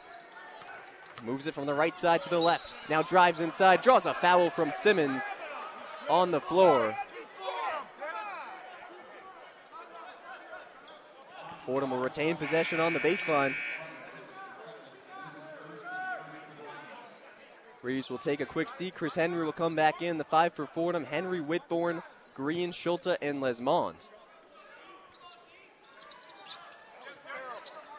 Ball into Whitbourne on the right wing, guarded by Mitchell.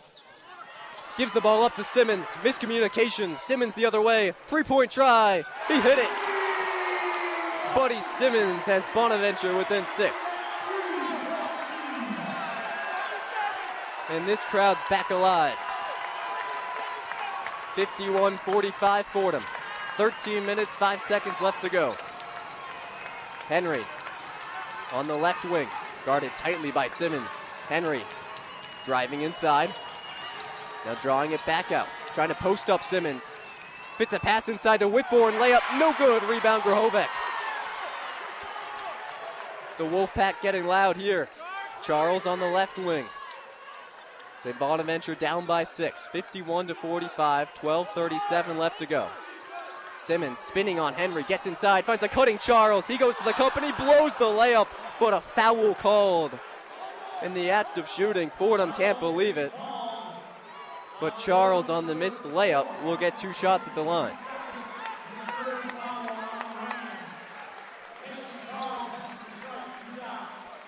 This has been the point in games where Fordham has fell apart so far in A10 season. They have not held a lead this large. It was as large as 13, now down to 6. Charles' first free throw is good, makes it 5.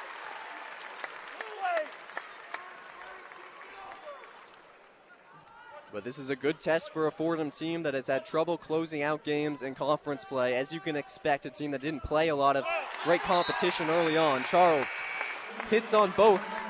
51-47, closest it's been in some time.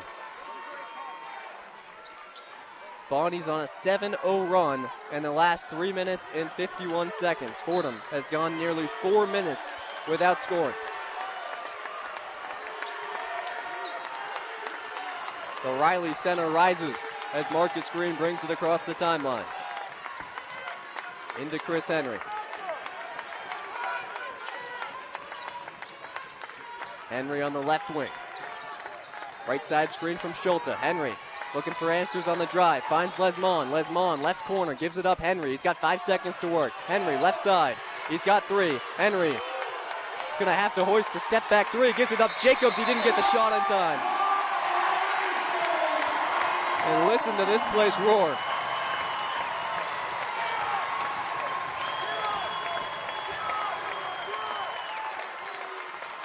A shot clock violation as the Bonnies with the ball, down by 4, a chance to make it a 1-possession game with 11 minutes and 50 seconds to play. They were down by 13 just 4 minutes ago. Simmons draws a foul on Schulte. They rule the blocking foul on the floor. Fordham's 4th foul of the half brings us to the under 12 media timeout, where momentum has swung in a big way the last 4+ minutes of play. The Bonnies on a 9-0 run from down 13 to down just 4. 51-47. Fordham fighting to hang on with 11:50 left to go. We kick it back to the Rhodes Hill Studios. Sam Giangrande has a one-on-one scoreboard update. The one-on-one scoreboard. Thank you, Joe. Hey, New York. Let's get onto the court and see some basketball right now.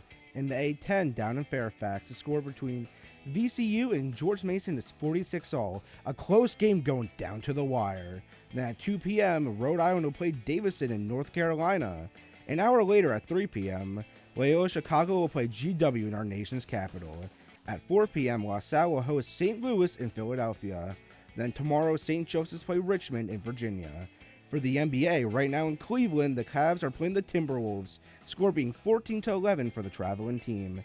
The Heat go to the Midwest to play the Pacers at 7 p.m. Then the Clippers go to the Motor City of the United States, playing the Pistons at 7:30 p.m. Then finally, the San Antonio Spurs are going to TD Garden to play the Celtics at 8 p.m. That's all from me right now. I'm Sam Giangrande with the one-on-one scoreboard update. Back to you, Joe.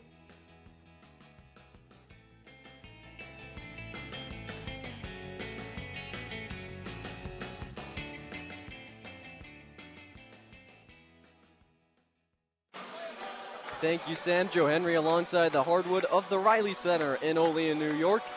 51-47, Fordham trying to stave off a Bonaventure run with 11:50 left to go in this one.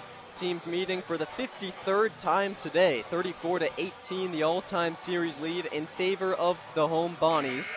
They took both of these teams' matchups last year. You'd have to go back 2 years, almost to the day, where Fordham got its last win, and it came in this building on the road. Fordham 8-18 all-time in the Reilly Center, and looking to make it 9-18 today. But they've got their work cut out for them. They were up by 13 just a few minutes ago, but as it stands, a 4-point game off a big-time Bonaventure run. Bonnies controlling the glass well. They have a +4 advantage in the rebounding column and forcing a couple of crucial turnovers and converting on the other side to help trim the deficit. Bonnies will have the ball out of the break. 11:50 left to go. Down by 4. And Buddy Simmons with the ball, looking to make it a one-possession game.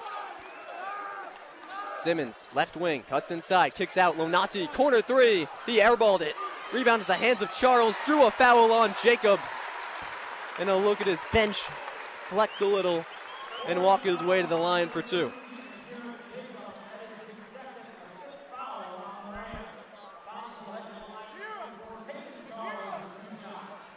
As aggressive as Caden Charles has been all season.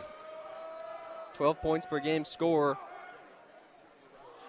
Has 13, doesn't make it 14 on the miss on the front end of his 2 shots at the stripe. A 79% free throw shooter in his career. A D2 transfer out of North Georgia led them to the Elite 8 at the Division II level last year. He nets his 2nd. And it's a 3-point game. 1 possession separates these 2 teams for the final 11 minutes and 30 seconds of play. Henry across the Bonnie logo. Whitbourne above the break. Swings it right side Reeves. Reeves working on Simmons. Passes out Henry. Thinks about a 3. Draws a foul. They're going to wave off the foul, which Henry was in the act of shooting. So he claims. It will be another foul on the floor. Just the 2nd of the half so far for St. Bonaventure. Fordham, meanwhile, has committed 5. Something to look out for there. Bonnie's team that has lost the free throw battle badly in its games in A10 play, but has a chance to take an advantage there in the final 11-plus minutes of play. Fordham by 3 with the ball off the foul. Reeves cutting to the hoop. Reverse layup, too strong. Whitbourne fighting for the rebound. It finds the hands of Lonati. St. Bonaventure on the move. Finds a rolling Mitchell. Has the ball tipped away by Jacobs on the baseline. Will stay with the Bonnies, but solid defense and transition from Akira Jacobs, who's having a really good game so far.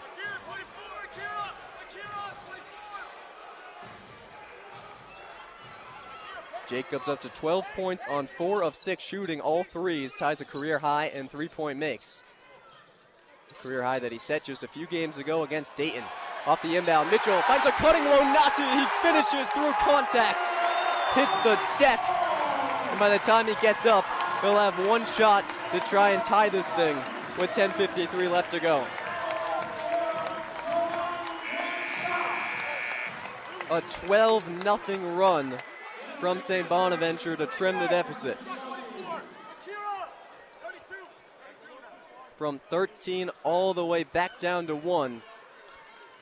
And a chance to draw even here for Lonati. And he connects.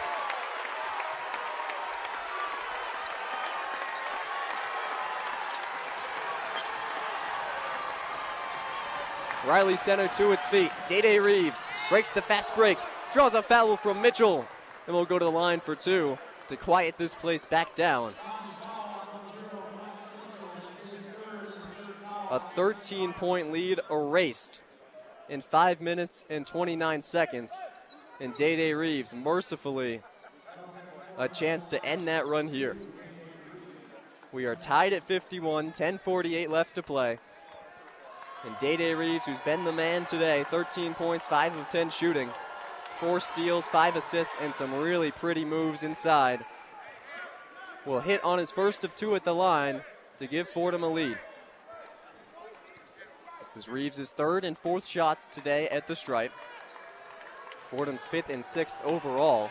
Once again struggling to get to the free throw stripe as Reeves hits them both. 53-51, Fordham back in front, 10:40 to go. 2-3 zone look from the Rams, trying to stymie this Bonnies offense. Simmons kicks it left side, Charles, 3-pointer, he hit.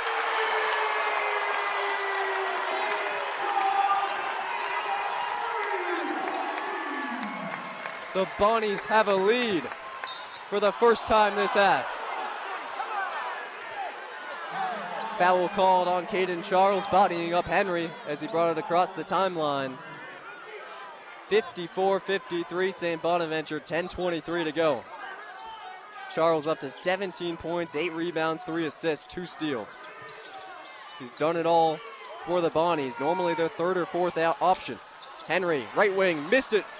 Rebound Schulte. A fresh 20 for Fordham. Just their third O-board of the game. Reeves, knifing inside, stepping back as his ball blocked by Grahovec. Rikas gets it back, missed on the bunny. Lonati the other way. Bounce pass finds Simmons. Simmons cut in the right side, steps back, 12-footer is good.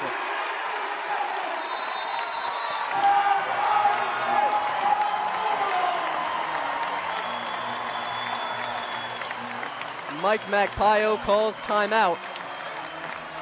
And the Reilly Center accordingly rises to its feet. 56-53 Bonnies with 9:50 to go in the second half. As big a momentum swing as we've seen all season. We step aside for just a moment. You're listening to Fordham men's basketball on 90.7 FM, WFUV Sports.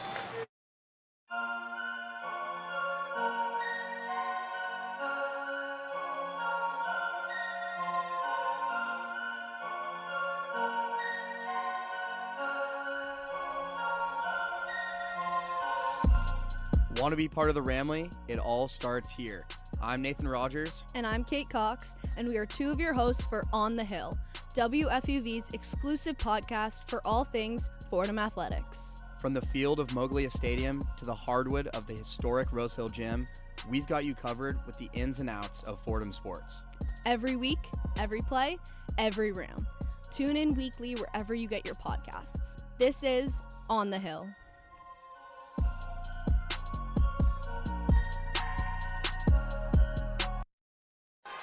Joe Henry back at the Reilly Center, 9:50 left to go, and a St. Bonaventure 16-2 run has flipped this game on its head. Fordham with the ball, down by 3 as play resumes. Day Reeves at the top of the key, looking to make something happen for Fordham. Finds a curling Henry. Henry, no look pass inside. Whitbourne finishes for 2. The two-man game that had worked so well in the first half, they get back to it here, and they get back within 1. 56-55, St. Bonaventure the lead in the ball, 9:18 to go. Simmons, bounce pass, finds Mitchell, right elbow extended, kicks it left corner, Lonati triple!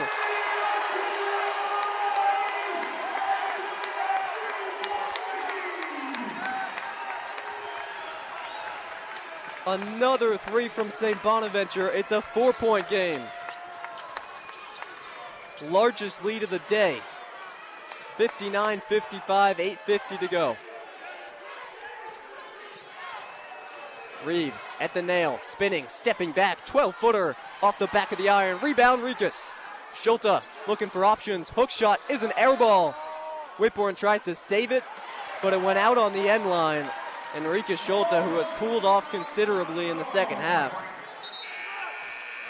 airballs that shot and gives the Bonnies a chance to expand upon what's already their biggest lead of the day.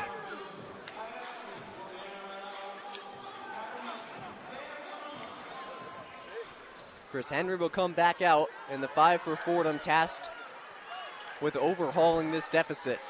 Reeves, Jacobs, Lesmond, Schulte, and Whitbourne. As big a 5 as you'll see. Simmons on the left wing working on Reeves. Right-left crossover dribble, hop step inside, gets the 2 to go over Reeves. Buddy Simmons as the Bonnies up by 6. 61-55, 8:13 to go. Reeves working the left side of the floor, steps inside, hits on the baby hook.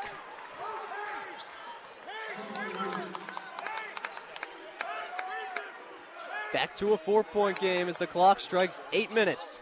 Here from the Reilly Center, 61-57, St. Bonaventure on a big-time run. Simmons, step back, elbow J, no good. O'Board Mitchell, he puts it back up and in.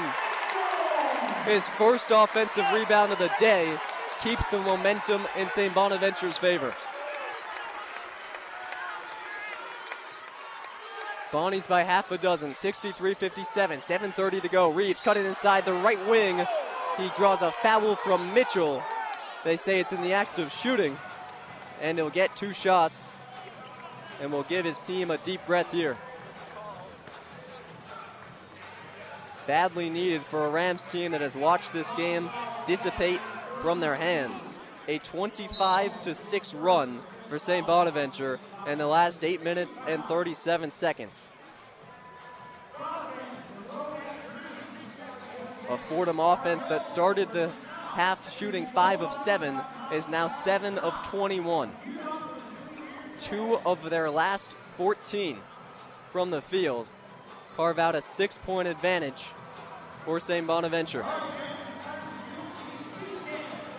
We'll step aside at the under 8 media timeout. 63-57, Bonnies on top of the Rams with 7:31 left to go. You're listening to Fordham men's basketball on WFUV Sports.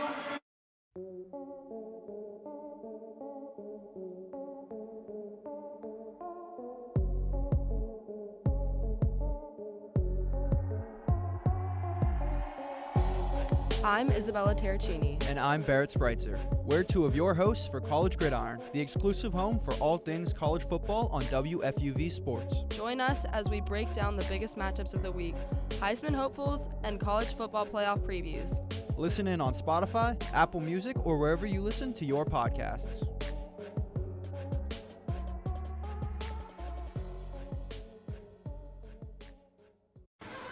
Return to play at St. Bonaventure out in western New York.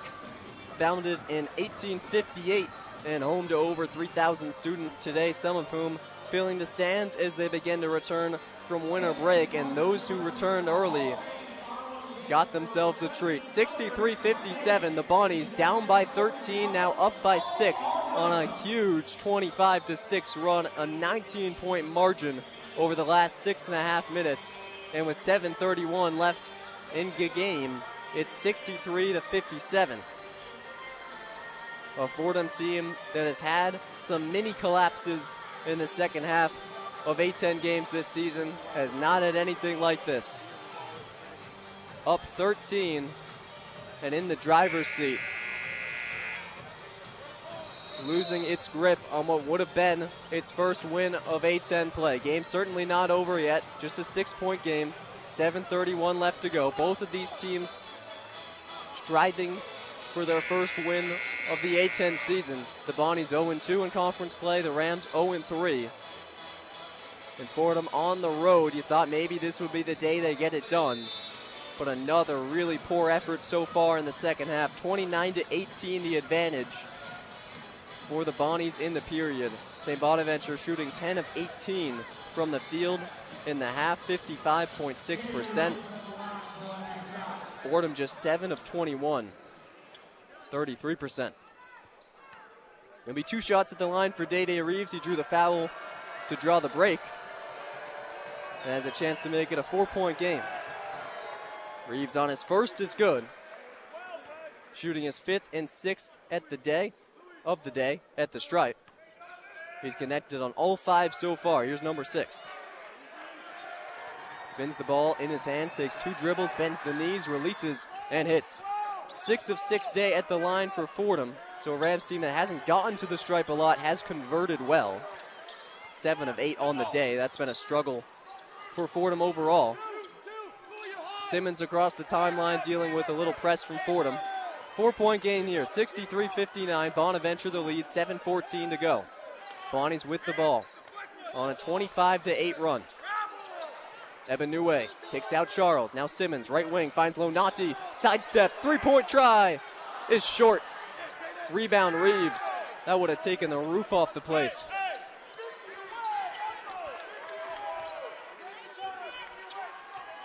Rams trail by 4, 63-59, 6:50 to go. Day-Day Reeves, left wing. Kicks it right side, Schulte.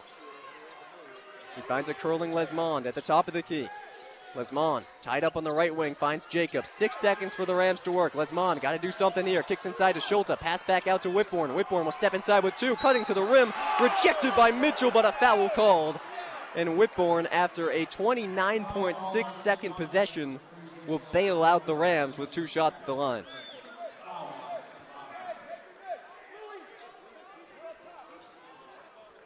Impressive work from the product of Australia, the true sophomore who transferred over with Mike Magpio from UC Riverside to get the ball with just over 3 seconds on the shot clock, pump fake, drive inside, draw contact, and get to the line for 2 where he makes his first.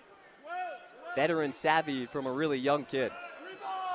3-point game, 1 possession here, 63-60. With a second shot incoming for Whitbourne. He makes them. 2-point game, 6 minutes, 30 seconds to decide this one. Fordham landing a counterpunch here. Looking for another stop. Simmons. At the Bonnies logo, directing traffic, waiting towards his right, cutting towards the left. Kicks it to Charles, left wing. Pass out to Lonati, pump fakes a 3. Drives inside, now draws it back out. Charles drives left side, baseline, reverse layup try, no good. Mitchell somehow got the follow to go. It was a loose ball, and as Mitchell's hands collided with Schulte's, it propelled the ball up above the cylinder and into the hoop. Mitchell credited for the 2 as the nearest player. 65-61, 5:45 to go. Reeves cuts inside, dumps off to Whitbourne. He puts up a flip shot and hits it. 2-point game, 5 minutes, 35 seconds. Buddy Simmons at the sticks for the Bonnies. Simmons, 3 of his last 4 from the field. Finds Mitchell, kicks it left wing. Charles, 3, missed it off back iron. Rebound Reeves, trying to start the offense for Fordham. Reeves up ahead to the right wing, draws a left side screen from Schulte. Reeves passes out to Jacobs.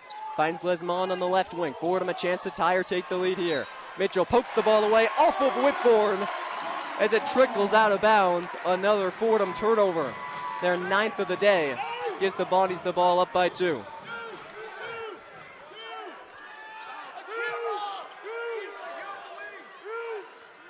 (65-63). 5 minutes on the game clock. A thriller here in Bonnieland. Steal from Schulte, up ahead to Reeves. Reeves cutting, blocked. Oh my goodness, what a rejection from Caden Charles. Sends it into the cheerleading section. Fordham will retain possession off the block, but a missed fast break opportunity on a layup try that would have tied this game.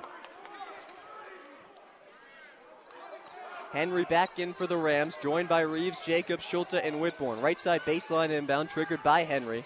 Into Schulte. Schulte working the right side baseline, kicks out to Jacobs.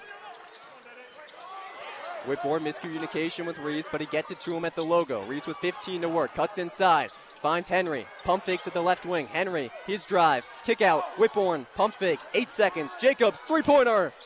No good. Off back iron. Rebound Schulte. Schulte gets the board. Finds a cutting Jacobs. Jacobs draws contact. Finishes with the pretty lefty lay. Plus the English to tie us at 65. Great off-ball movement from Jacobs and a better find from Schulte have us tied at 65. It was a 13-point Fordham lead and then a huge 19-point swing into a 6-point Bonnies lead and dead even as the clock reads 4 minutes. Ebenue drills a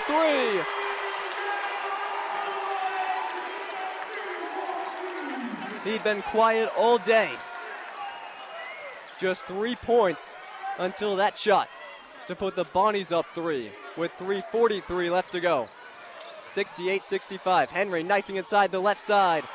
The follow is good from Schulte. The ball hanging above the cylinder precariously, and Schulte deftly taps it in. 1-point game. 3 minutes, 25 seconds to play. 68-67 Bonnies. Simmons feeds a pass inside. Ebenue, his 2-pointer, no good. Off front iron. Rebound Whitbourne. Fordham, a chance to take the lead.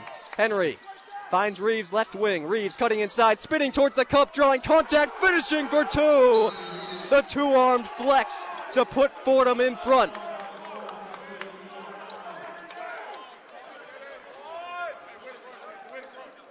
Do it all Day. 19 points to put Fordham back in the lead. 69-68, don't go anywhere. Under 4 media timeout, 3:06 left to play. Sam Giangrande, let's check in back in the Big Apple. He's got a one-on-one scoreboard update. The one-on-one scoreboard. Oh, hey y'all, Sam here. The first NFL wildcard game is soon to start, so let's all imagine us on the gridiron and talk some football. First game today sees the LA Rams travel to Bank of America Stadium to play the Carolina Panthers at 4:30. Then tonight at 8 p.m., the Packers go to Illinois to play the Bears. Fun fact, that nickname comes from a 1991 SNL skit, which turns 35 years old on Monday. Tomorrow, the Bills go down south to play the Jaguars at 1 p.m., and then at 4:30, the 49ers are going across the country to play the reigning champions, the Eagles. Then at 8:15, the LA Chargers go to the East Coast to play the Patriots, a change of scenery going from LA Suns to a cold Massachusetts winter. Monday Night Football will see the Texans play the Steelers in Pittsburgh, which the city rejoiced after that missed field goal sending the Steelers to the playoffs. I'm Sam Giangrandi with the one-on-one scoreboard update, and make sure you stay tuned for our post-game report. I'll see y'all then.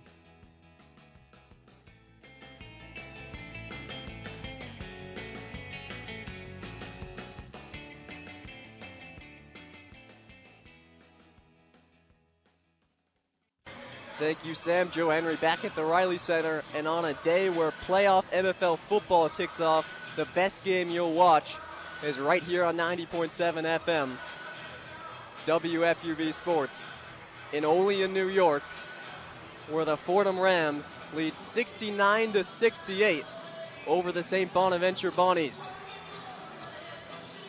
It's been a second half that you couldn't have drawn up any better. A 13-point lead for Fordham, erased in a heartbeat by a mammoth Bonnies run. And then the pendulum swings right back in the Rams' favor. And after all that, a 13-point lead, then a 6-point deficit, Fordham is back in front for the first time in 7 minutes. 69-68. 3 minutes and change to decide who gets win number 1 on the A-10 season. Leaders on either side. Dede Reeves up to 21 points on 7 of 15 shooting, 6 of 6 from the line, 3 rebounds, 6 assists, and 4 steals, a season high for Reeves, who was top 30 in the country last year in thefts. Meanwhile, Rika Schulte, who's cooled off in the second half, still up to 14 points, 5 rebounds. He's got 3 steals of his own. Jacobs has 14 points on 5 of 8 shooting, 4 of 7 from 3, ties a career high. Whitbourne up to 14 points and 11 rebounds. Another double-double for the Australian big, his second of his collegiate career. And on the Bonnie side, Frank Mitchell has stayed pretty quiet. 8 points, 4 rebounds for a guy who leads the A-10 in both scoring and rebounding. But Caden Charles and Buddy Simmons combining for 35 to engineer an improbable Bonnie's run to have us where we stand.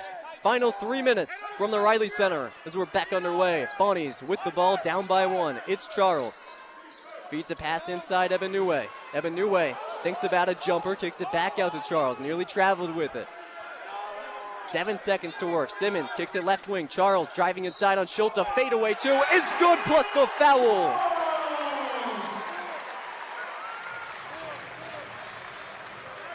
Wasn't a lot of contact, but it was enough. And Caden Charles has the Bonnies back in front, a chance to make it a 2-point game at the stripe. Desante Bowen, who's been pretty quiet today, will come back in for the Bonnies. So the 5 for Bonaventure, Desante Bowen, Caden Charles, Buddy Simmons, of course Frank Mitchell, and Daniel Ebenue. The 5 for Fordham, Reeves, Henry, Jacobs, Schulte, Whitbourne. Charles hits on the free throw. Bonnies by 2, 71-69. 2 minutes, 35 to go. Henry across the timeline to start the offense. Dribble handoff Reeves. Reeves has been the man so far. Reeves at the top of the key. Left side screen from Whitbourne. He'll drive right side. Reeves takes contact. Foul drawn off the floor. And it puts Fordham in the bonus here. So Dede Reeves, who is 6 of 6 at the stripe, will get 1 and 1 with a chance to tie.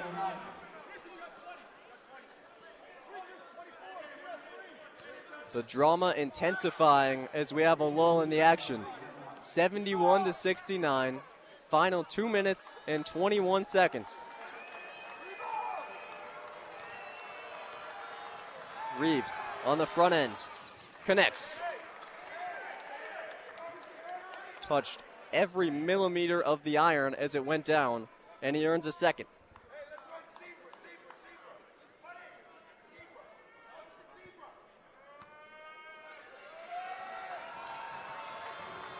Reeves with a chance to tie. Hit it. We're even with 140 seconds left to go. 71 all. Simmons and Reeves, the matchup. Simmons drives left side, deterred by Reeves. Simmons bounce pass, entry. Mitchell missed on the layup.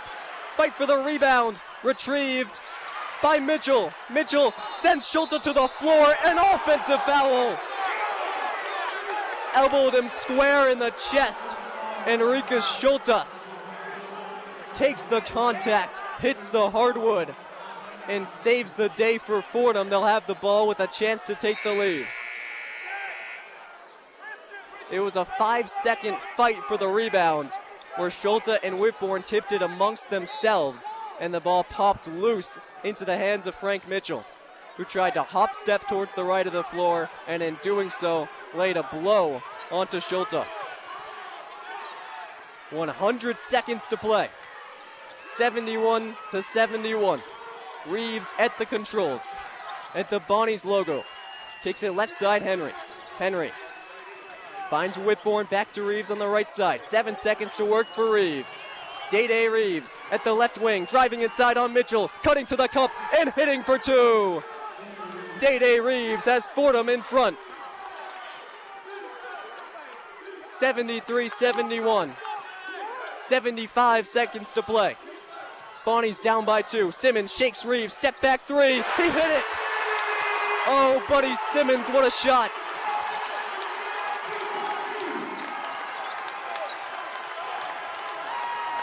Bonnies by 1. Final minute. Henry cutting to the cup. Fouled by Mitchell. And he'll get 2 shots.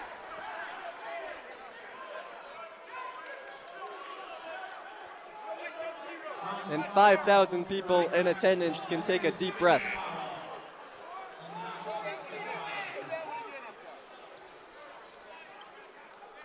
(74-73). St. Bonaventure the edge over Fordham, but Chris Henry with 2 guaranteed shots on the shooting foul. A chance to give Fordham the tie or the lead with 57.2 to go.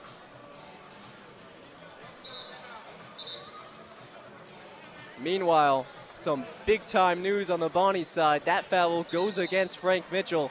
That's his 5th, and he's fouled out of the game. By many metrics, the A-10's best player will have to sit out the final 57 seconds of a thriller, having scored just 8 points and secured just 5 rebounds. Scout executed for Fordham. Henry hits his first. We're tied at 74. Andrew Wasasui, who has looked really good in his bench minutes today, will take Mitchell's place. On the other side, Rikas Schulte has 4 fouls of his own. Henry hits the second. Fordham by 1. 75-74. Final 50. Reilly Center to its feet. Simmons working on Reeves. At the logo. Timeout called by the Bonnies. They want to talk things over. And Day-Day Reeves is keeled over at midcourt and now limping and struggling to walk to the bench. He was defending Simmons. He looked just fine. He had deterred him and driven him up almost to the half-court line before the timeout was called. But suddenly, he stumbles towards the Fordham bench. He will take a seat. He will stay on the floor as it stands. Tended to by trainer Aiden Gomes. But it looks like he's set to return. 25 points, a season high for Reeves on 8 of 16 shooting, 1 of 1 from 3, and 8 of 8 from the free throw line. Tack on 3 rebounds, 6 assists, and 4 steals. now trying to will his team to its first win of conference play.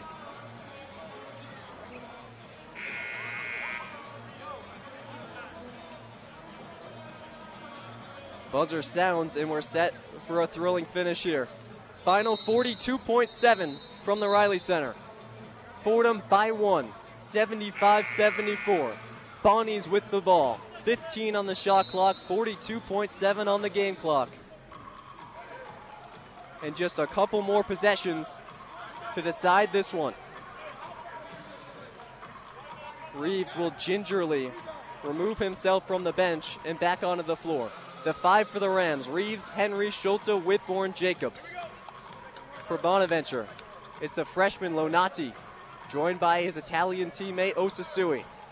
Caden Charles, Buddy Simmons, and Daniel Ebenue. Simmons will get the inbound. He's got 10 seconds to work. Guarded by Reeves, drives towards the left side, steps back, kicks out. Charles, three-point try. No good off front iron. Rebound Reeves. The shot clock turns off, and Daniel Ebenue has to foul.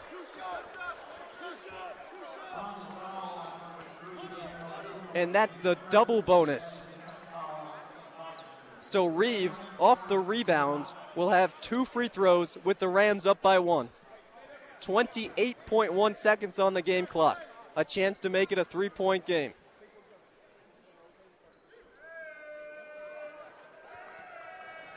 Reeves, 8 of 8 at the line today.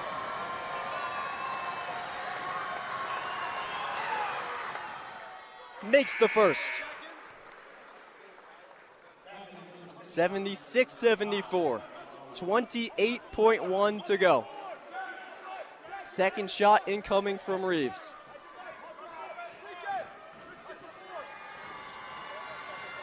He's got a season-high 26 points on the day. And he's got Fordham up by 3. 77-74 with 28.1 to go. Day Reeves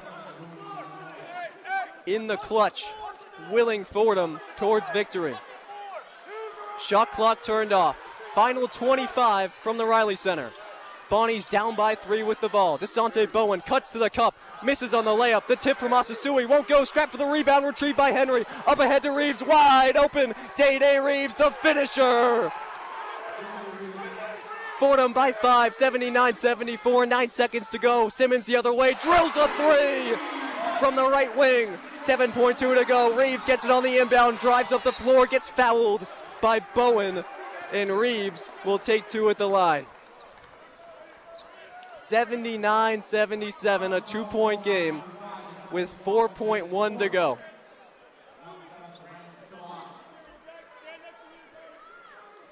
Two shots and a chance to end it for the hobbled Reeves. Fordham by 2, a chance to make it 4 and put it out of reach here. Reeves, 10 of 10 at the line today, 29 points. This one to tie a career-high 30. He got it.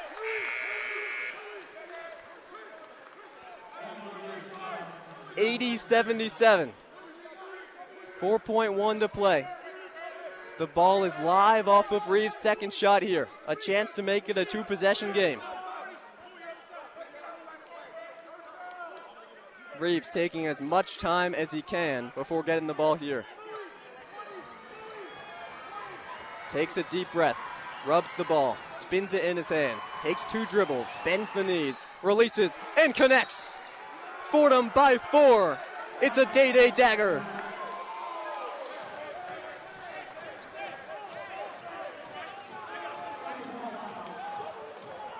Fordham calls a timeout to regroup off of the make. And St. Bonaventure down 81-77 with 4.1 to play. We'll have to go the full 94 to pull off a miracle. Reeves has 31, a career high for a guy who's done it at every level. Started his career at JUCO ball out in Trinidad State.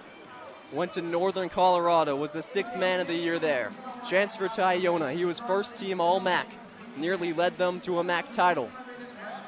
And now, as a Fordham Ram, he's had his marquee day. 31 points, 9 of 17 from the floor, 1 of 1 from 3, 12 of 12 from the free throw line. 4 assists, 6 assists, 4 rebounds, and 4 steals for Reeves. He's done it all. And now the Rams are 4.1 away from a happy flight home. But they got to be careful here. One of the most disciplined teams in the country in Fordham cannot afford to foul a three-point shooter.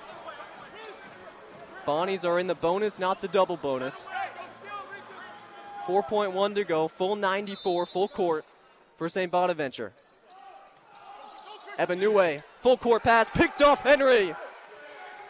Playing free safety and earning Fordham its first win of A10 play. A crowd stunned to silence as the Road Rams pick up win number 1. 81-77. The final from the Reilly Center. And the Rams with their biggest win of the year.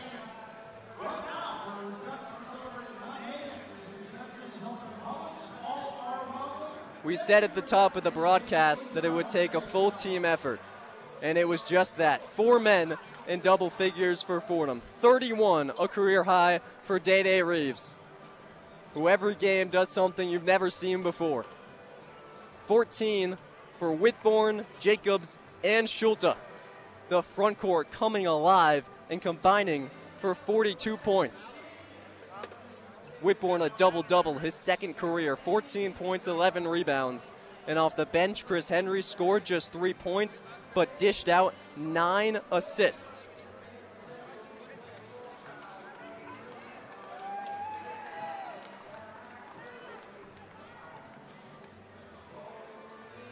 (81-77) the Fordham win. On the Bonaventure side, Big Frank Mitchell, the A10's best scorer, the A10's best rebounder, effectively neutralized. In 29 minutes today, he fouls out with just 8 points and just 5 rebounds. Again, final score 81-77. I'm joined now by Troy Hamill. He's figuring out the headset. He's got it. He's working on it. And he's got it to go. I had maneuvered that headset to make it work for my crowd mic today. I'm sorry you had to deal with that. Assistant coach Troy Hamill, after the Fordham win, 81-77, the biggest win of the year. Your overall thoughts? How proud are you of this group? Oh man, super proud. I think the last few weeks we've been playing good basketball. We have great first halves and just haven't really been able to close the deal throughout A10 play. So, kind of happened again today. They made their run, took the lead, but we just the resiliency, the toughness for them to withstand that run and bounce back, hit big free throws down the stretch. Well deserved from our group, for sure. I'm happy to get the first one under their belt, hopefully keep some momentum going here. What did you see from your group after they surrendered that 25-6 run, the lead erased, in a way that they hadn't so far in A10 play? They regroup and get that lead back and hold on for the win. Yep, I think it was really just their poise. They kept their confidence. Again, we were playing the right way, playing together. We just a couple missed layups, leaked out in transition, ended up hitting some threes, but just their poise. They stayed calm, continued to execute the game plan, trusted in the game plan, and again, just kind of were able to finish it down the stretch. Talk about game plan. Frank Mitchell, A10's leading scorer and rebounder, fouls out 29 minutes, just 8 points, 5 rebounds, and 5 turnovers, his worst game of the season by far. What did you see from your guys executing the scout there? Yeah, so obviously that was he's a hell of a player, so that was definitely our primary focus coming into the games. We just wanted him to see bodies, swarm the ball, just really be disruptive on him, just knowing what a force he is down low. I thought our guys did a really good job, and that definitely helped, getting in foul trouble. I think took away his rhythm in that first half a little bit. But again, just the guys, their focus and the preparation all week, and being able to execute it was big time. You've gotten so close first 3 games. What do you think it means for the players to get the win under the belt and now to move forward? Yeah, no, I think it'll be huge for our confidence. I think obviously those first 3 games, having leads, being super competitive, they know they can hang with any team in this league. We played some of the top teams in the A10, but to finally get a win under the belt. That's definitely hopefully going to propel us, and missing a few guys, so hopefully as some of those guys start to return from injury and we get back to full force, we'll be able to continue this momentum. Yeah, Coach, thanks so much. Great, thanks a lot. Appreciate it. That was Fordham assistant coach Troy Hamill after the win. 81-77, the final from Olean, New York. Fordham gets win number 1 of the conference season. The Rams advance to 10-7, 1-3 in A-10 play. The Bonnies, losers of 4 of their last 5, fall to 11-5 and 0-3 in the Atlantic 10. Fordham back on the road in St. Louis this Wednesday at 8, live on 90.7 FM WFUV. But until then, Joe Henry signing off, and with the full analysis of today's game, we send it back east to Trey Rodriguez and Sam Giangrande with your one-on-one post-game report. The one-on-one post-game report. Hello, everyone, and welcome back to the one-on-one post-game show in the Rose Hill studio today. I'm Trey Rodriguez, joined by my co-host Sam Giangrande, with Anthony Smith producing behind the board. And just wow, what a way to finish that game there. Electric way to end that game. I mean, that was just, it was looking fairly dire for a while. I can't lie. Started off the half just as they ended the first half, right? We're on fire starting off. Even got to an 11-point lead, and it kind of looked like, okay, this game might be getting a bit out of hand real quick.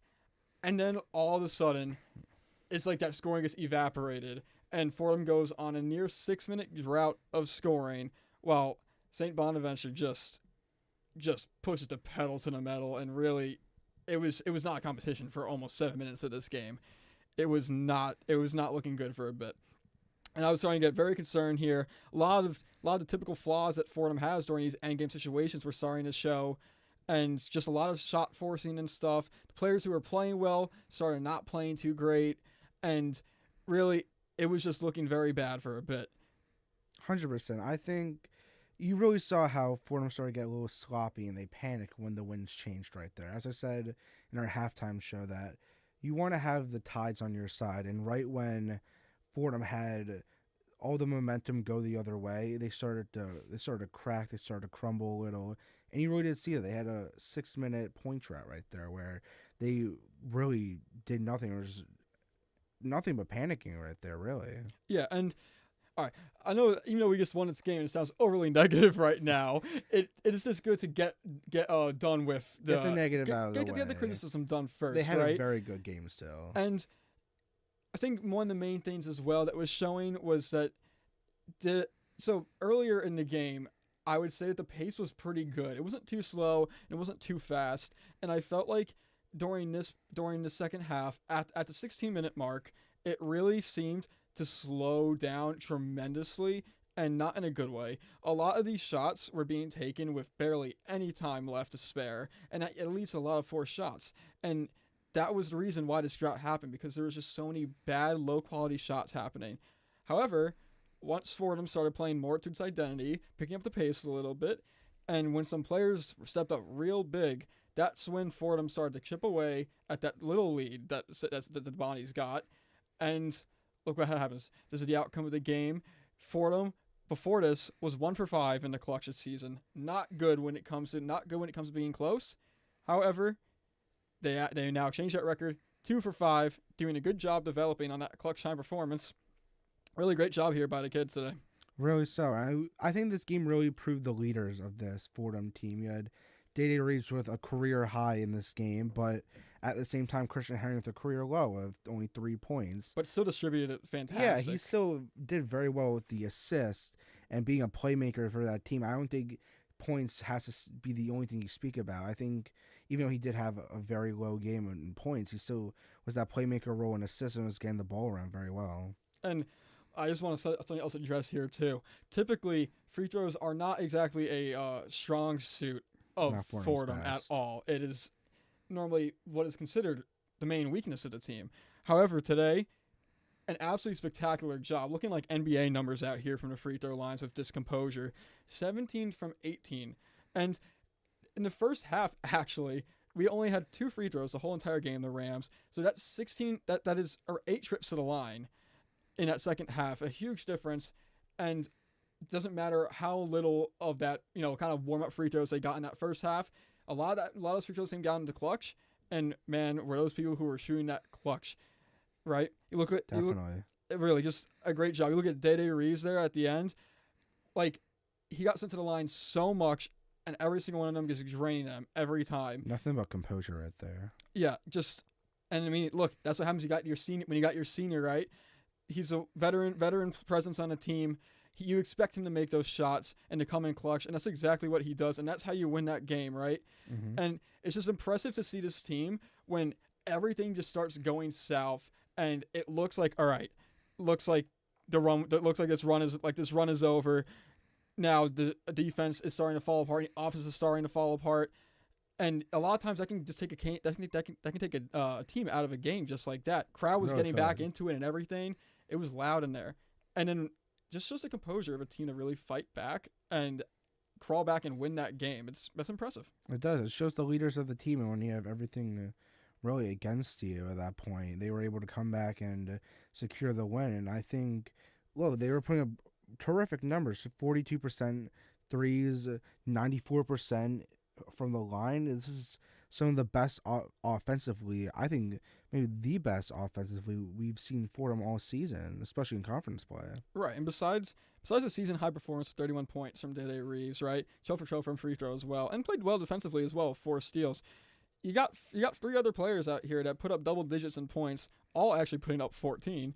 Kira Jacobs, fantastic game today. Shot 4 for 7 from 3 and played well defensively as well. Got some boards in there as well. Rikus Schultz, 14 points as well. Got boards at the end. Wasn't boarding too well at the beginning of the game, at the first half, but he stepped it up in the bottom half. And Whitbourne may have slowed down a little bit from his first half, kind of letting Frank Mitchell get back into the game the tiniest a bit. But he put up a lot more points in that half, had 2 points at the end of the first half, and now had 14 at the end of the game. That's a great point increase right there, and really came in clutch at the end of the game. Still doing a good job on the boards and everything. And Christian Henry, like we were saying earlier, only player in the starting lineup to not reach that double-digit mark. However, he really helped those other players reach that double-digit mark with those assists. 9 assists on the day with only 2 turnovers and 2 steals. Extremely efficient day here from Christian Henry. Really just looking like a true point guard out there. Definitely. I think this game really did demonstrate what the importance is, not just for this Fordham team, but in general, just to sink your shots in. Fordham only had 1 less shot than the opposing team, but if you look at the percentages, 48.3 for Fordham, 47.5 for the opposing team. It really just shows how important it is to sink your shots in and focus more on landing them, not how many you take. Yes, exactly. I totally agree with that. And really, when you look at it, too, great game plan here by Coach Magpio, right? Definitely. Mitchell holding him down, probably one of the best players in the whole entire conference, right? Only 8 points on the day, only taking 6 shots as well, so not really too many shots, and only 5 rebounds. That's a fantastic job right there. He averages almost 17 points a game, and only holding to 8. That's under half his normal production. That's a fantastic job, as well as that 5 turnovers by him as well. Just a fantastic job game planning around Mitchell and really making him a non-factor in this game at all. Other players like Caden Charles and Daryl Simmons definitely kind of popped off today. Had great games and were really the driving force of the team. No one else on the team, besides bench player Akil Lanata, really actually scored too much today. It was really just a 2-man show. But at the end of the day, Fordham was able to stop that 2-man show from fully taking over at the end. Definitely. And were able to put a defensive halt on them and, just close out the game properly with some good free throws, good composure. Stayed very disciplined at the end, no fouls or anything, and just took advantage of those free throws that the other team gave them. Definitely. Fordham got to show us why they're such a defensive powerhouse and show they're able to lock up the opposition. But really, we got a good surprise of offense in this game, and I really do hope Fordham continues in this path on Wednesday when they play their next game. I hope we can see these high numbers come back again. Right, and then just a few other things that I'd like to address. 3-point shot today, great, fantastic job. 42%, 8 for 19. That's a good 3-point line to be at, and that's something that the team should aspire to be reaching for the rest of the season.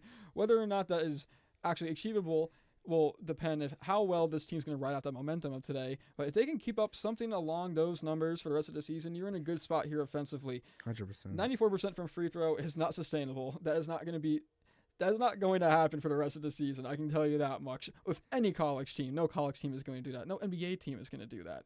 So great job today at the free throw line. Hopefully something of the similar semblance keeps up.